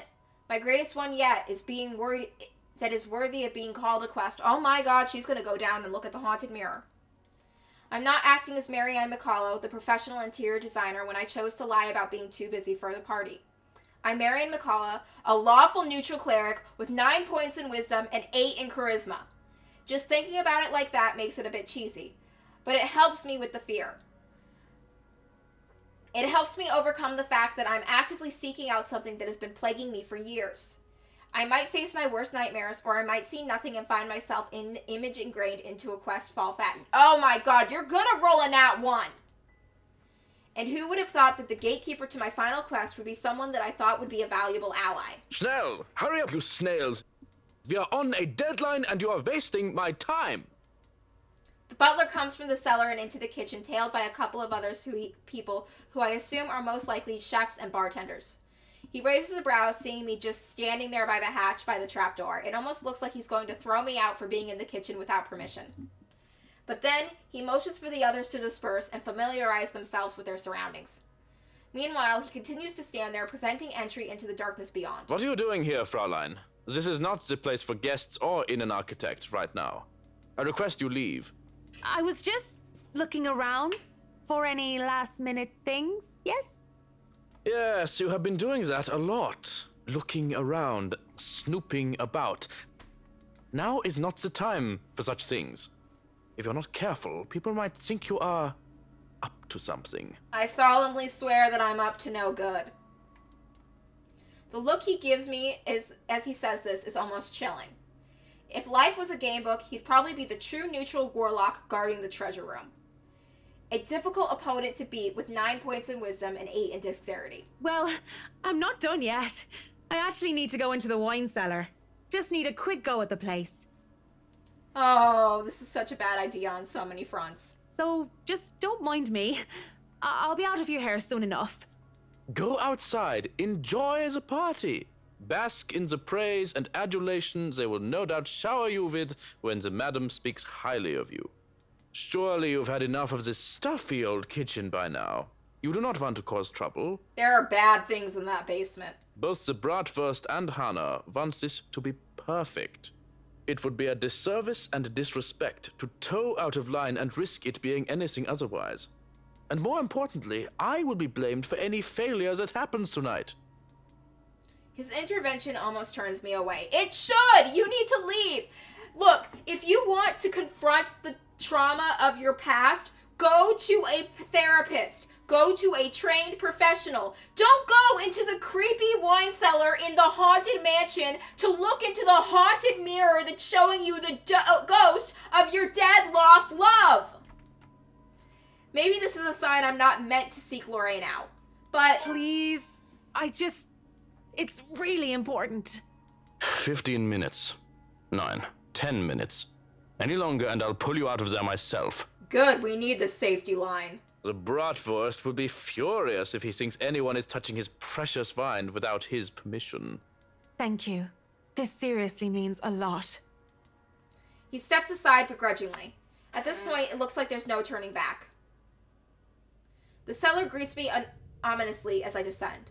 The space feels smaller, with a lot more bottles lining the wall compared to before, and knowing that it might be waiting for me makes things worse. The mirror that had been moved from the study is my goal. I did not return to it after my initial discovery, but the thought of Lorraine, how much I want to see her again, even if it's just for one more time, keeps coming back to my mind. As I walk through the cellar, I have to stop when I feel something crunch beneath my feet. Whatever few bottles were left here now are nothing but glass under my heels. Perhaps dropped by one of the many chefs and bartenders as the butler escorted through here before. And it made the downright mess with red slick pooling from the remains of a good drink. With how dark this place is, a person with a dark enough imagination could easily mistake it for blood. I can't help but think it is, despite the easy logical explanation that had come to my mind only because of what I'm about to do. It's merely a momentary distraction as I continue to the end of the cellar where the mirror stands. Popped up on the wall, it gleams innocently while pretending to be a simple and ordinary mirror. How morbid to think that the thing can show a person their deepest and most desperate desires and then twist it into an image so dark. That's what I had seen that day. Though I heard Lorraine many times, I had only seen her here within its frame. I wonder if people have discovered it before. I wonder how many were wasted away in front of it, and moored with how frightened, and how many were frightened away by what they saw. Yet as I stand before it now, nothing. I can barely see my own reflection in the darkness. How does this even work? Mirror, mirror on the wall? Oh, this is a bad idea. Something? Anything? Nothing. Touching the surface doesn't make it magically activate or anything like that. There's no sudden surge of power, and I'm not suddenly granted sight. This is such a bad idea. It stays what it is, a mirror. Was Lorraine's appearance in the mirror all some sort of fever dream? Am I really that burdened with guilt and despair that my mind would eat itself in my stress and have me hallucinate such things? Either way, just going here on some crazed obsession for a girl long gone must warrant me a trip to the doctor. Get a therapist! Already, I feel ill. After a few more moments, in hopes that something would change, I turn around to leave. I can just go back up the stairs like nothing ever happened, perhaps drop by the party for some hors d'oeuvres, and then head home and collect myself. Besides, Mrs. Wright is expecting me, and I'm... Going to leave me again then, are you? Aw, fuck. I stop in my tracks, but I don't turn back. As much as it pains me, I don't look back. If I'm just hearing her again, desperately delusional, and I look back to see nothing, I don't want to give myself false hope. But when I feel fingers around my wrist pull at me, I look back in shock. My first thought is, how in God's name is this possible? And the second is, Lorraine. Her hands are cold. Are you that mad at me that you're just going to ignore me, Marianne? Oh, God. I don't know what to say, and I can only stare at her and wonder. She stands in front of the mirror, only her arm extended outward for my sake. I look at her hand still holding my wrist, and when she sees me looking at it, she moves it so that our hands are intertwined, fingers weave together. Seeing her there and feeling her touch meant I'm not crazy, though however impossible and unexplainable this is all to me right now. It takes my breath away. Pulling her out from there is tempting. I can imagine doing so with ease. We could be together again, Lorraine and Marianne, like nothing had ever happened. But that would all be a great big lie, wouldn't it? What? Pack out your tongue? Don't just look at me like that. Say something. Even if this thing were some kind of magical portal that could bring her back from the dead, that doesn't erase anything. just looking at her, still a young teenager, while I'm already a grown woman. It serves no other reason to break the illusion that blinds me. I've seen her twice now, always behind the mirror. If this is real, if this isn't some sort of delusion, then why can she only exist behind the glass? Yeah. You have no idea how happy I am to see you. It's been so long. You don't look happy. I really am happy. But at the same time, I can't help but think about what happened to you. Oh, God. And what does that mean? What are you saying? She gives me this peculiar look, and before my eyes, she moves to step out of the mirror. And in turn, I wrench my hand from her and take a step back, almost as if I'm afraid. I don't know how this is possible, but whatever this is, it isn't real. You can't be real. I'm right here, aren't I? What other proof do you need? No, I see you. I hear you. I feel you. But even with all that, you can't be real. You just can't. I saw your body. I helped bury you. You're dead. A deep hurt crosses her face, and it just breaks my heart in two, seeing her wear that expression. Burying me wasn't the only thing you did. Don't you dare lie. But I'm going to be the bigger woman, aren't I? Let bygones be bygones. I'll forgive you, as long as you stay with me, Marianne. That's why you came down here, right? To find me? That was the plan. I came down here looking for her, for closure. But this isn't just closure, this is something else entirely. I didn't think I would be forced to make such a choice. You need to move on. You can't stay with her. You need to leave. Closure. That's all I came here for. Whatever this is, it might as well just be the devil's trick. And I might as well make some use of it, right? I say nothing at first for fear of angering whatever phantom this is. I take Lorraine's hand, bring it up to my lips, pressing a kiss to her knuckles. She takes it as some sort of invitation to pull me along, to step back into the mirror until only her arm is extended again. I should have been more honest back then, both to you and myself. I know it's too late. I'm sorry. But the thought of being with the dead did not agree with me, not one bit. I can't stay with you. So what?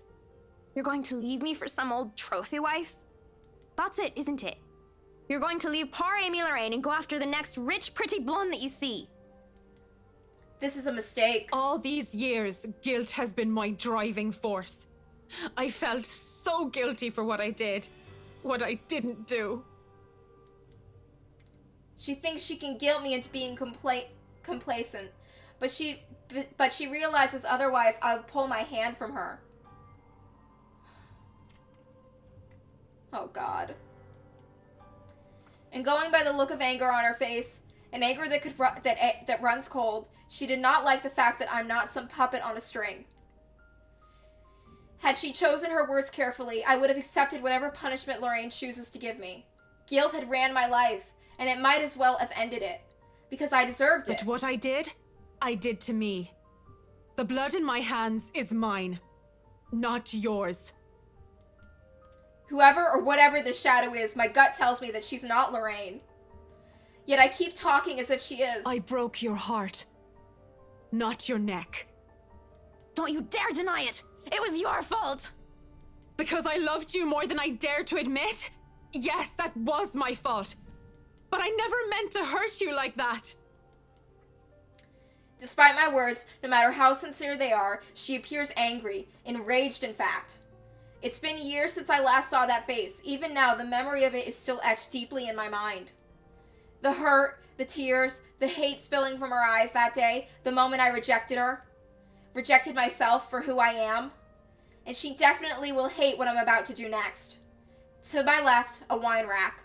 And from there, I take the bottle and pray to all the saints I can remember. For all my sins, for every hurtful words I've uttered, for what I have driven her to do that day, for what I forced her into. What are you doing? I do it without thinking twice. Quickly, before I can hesitate, I grab a bottle and I send it straight towards the mirror. Shards of the bottle and the mirror are sent flying everywhere as Lorraine's scream echo into the cellar. Bitter, searing, like every wounding accusation she hurled at me. They've never left me. I doubt they ever will. But with this, I can move away from them, from her. I can live my life as I should, free from the burden. Her burden. Because Lorraine I know, the real one, the person I loved, will never want me carrying this to my death. As the screaming dies down, I can't help but mutter weakly. It's done. It's done. Oh, Lorraine. Forgive me, Lorraine. I take some time to compose myself, breathing in and out, stamping down on the tremors still racking my hands, straightening out my jacket, and fixing my hair. All in a weak attempt at returning myself to someone resembling my normal self. This would probably be easier to do with a mirror, but I likely won't be able to stand looking at one for a long time. Well, now, I should probably go back up there. Party to attend, rich socialites to do business with, and food to eat. Mrs. Wright will be happy if I make some time for it anyway. Yes, one last time, to the shattering glass beneath my feet. I'm sorry, Lorraine. May you see God's light on the path. Turning around to leave for good this time, the uneasy smile on my face falls as I see Lorraine, whole and well. Oh, shit! Come on, Mac. You really didn't think it would be that easy, did you? You get bonus points for trying. Oh, shit! But you should know innate charisma is not enough to turn undead. Fuck! She advances towards me, backs me against the wall. I can't even reach for another wine bottle without putting myself within her reach. Despite my earlier bravado, I didn't think she'd be able to exist at all without the mirror. Can you blame me, though? It's not like I'm an expert on the supernatural. That's not...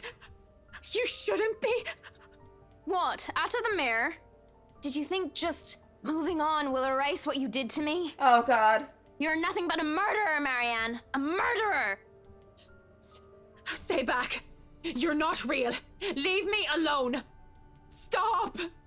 I'm trying to move on with my life, so why won't you let me? Please, just get out of my head and leave me be. I try to find the exit when there's a click. The next thing I know, I'm falling back into the darkness. Oh, shit! Oh, I knew it! I knew it! I knew there was a creepy-ass fucking dungeon somewhere in this house because rich people owned it and they always got creepy shit like this somewhere in their basements. I fucking called it! Oh, God, Marianne, we're really in it now. We're so fucked. I fall on my back and a door slams shut behind me. You found a trap door to a creepy haunted basement. Great. In a daze, I look around warily and find myself in another room entirely. On the other side of the wall, some sort of secret passage perhaps, an underground tunnel has turned me wary and frightened. It also proves that the oddities of the mansion's floor plans are a lot more than just little discrepancies. I expect Lorraine to jump out at me from the darkness at any time. A breeze blowing through the tunnel has left me relieved, though, at the idea that there is still a way to escape that should happen. That is way better than being trapped underground with only God knows what that was. A funny thought comes to mind as I start walking around where the exit might be. I think about how Mrs. Wright would be so disappointed if I didn't show up to the party. Imagine how furious Mr. Wright would be at me for breaking one of his wine bottles. Even Johanna's reaction comes to mind, though I don't really know with that guy. One thing's for sure is I should be calling Cam and Haruna for a drink as soon as I get out of here. Oh no.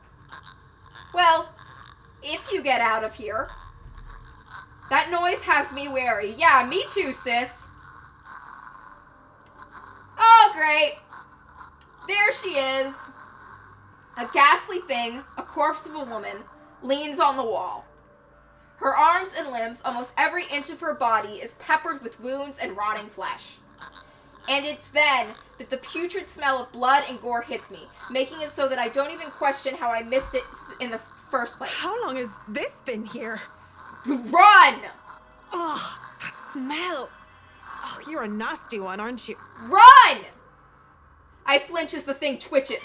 Oh, great! As soon as it opens its eyes and looks at me with a smile, there's nothing on my mind but horror. I break into a run. Yeah, you should. I try to keep running, no matter how much my legs and feet scream at me to stop.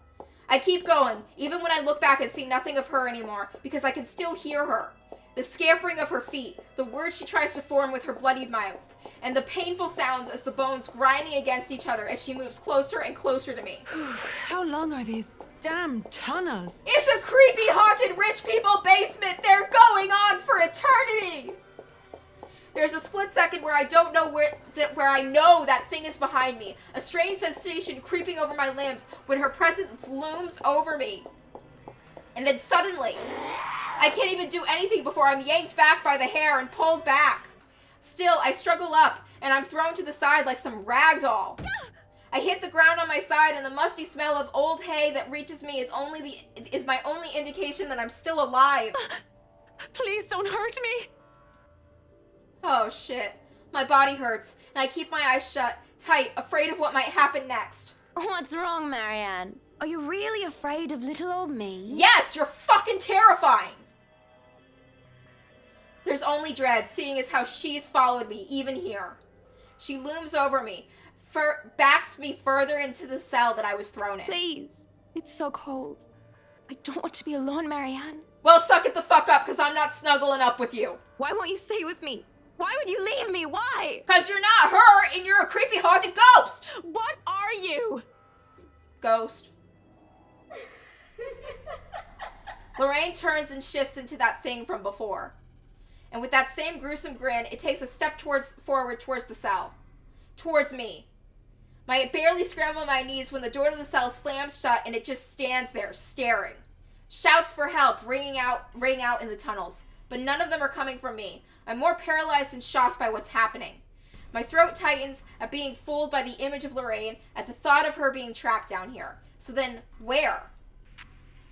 Help me, oh, help me!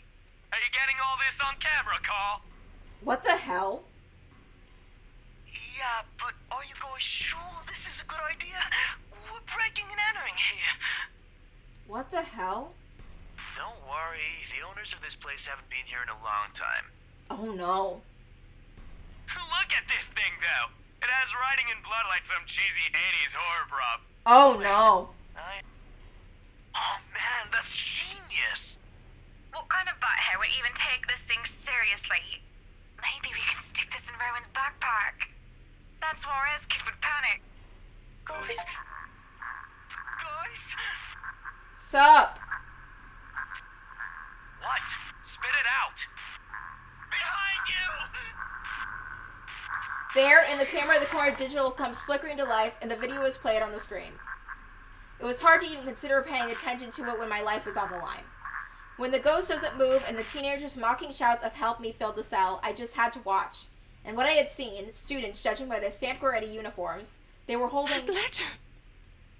And that thing, the woman, she... Oh! Hey!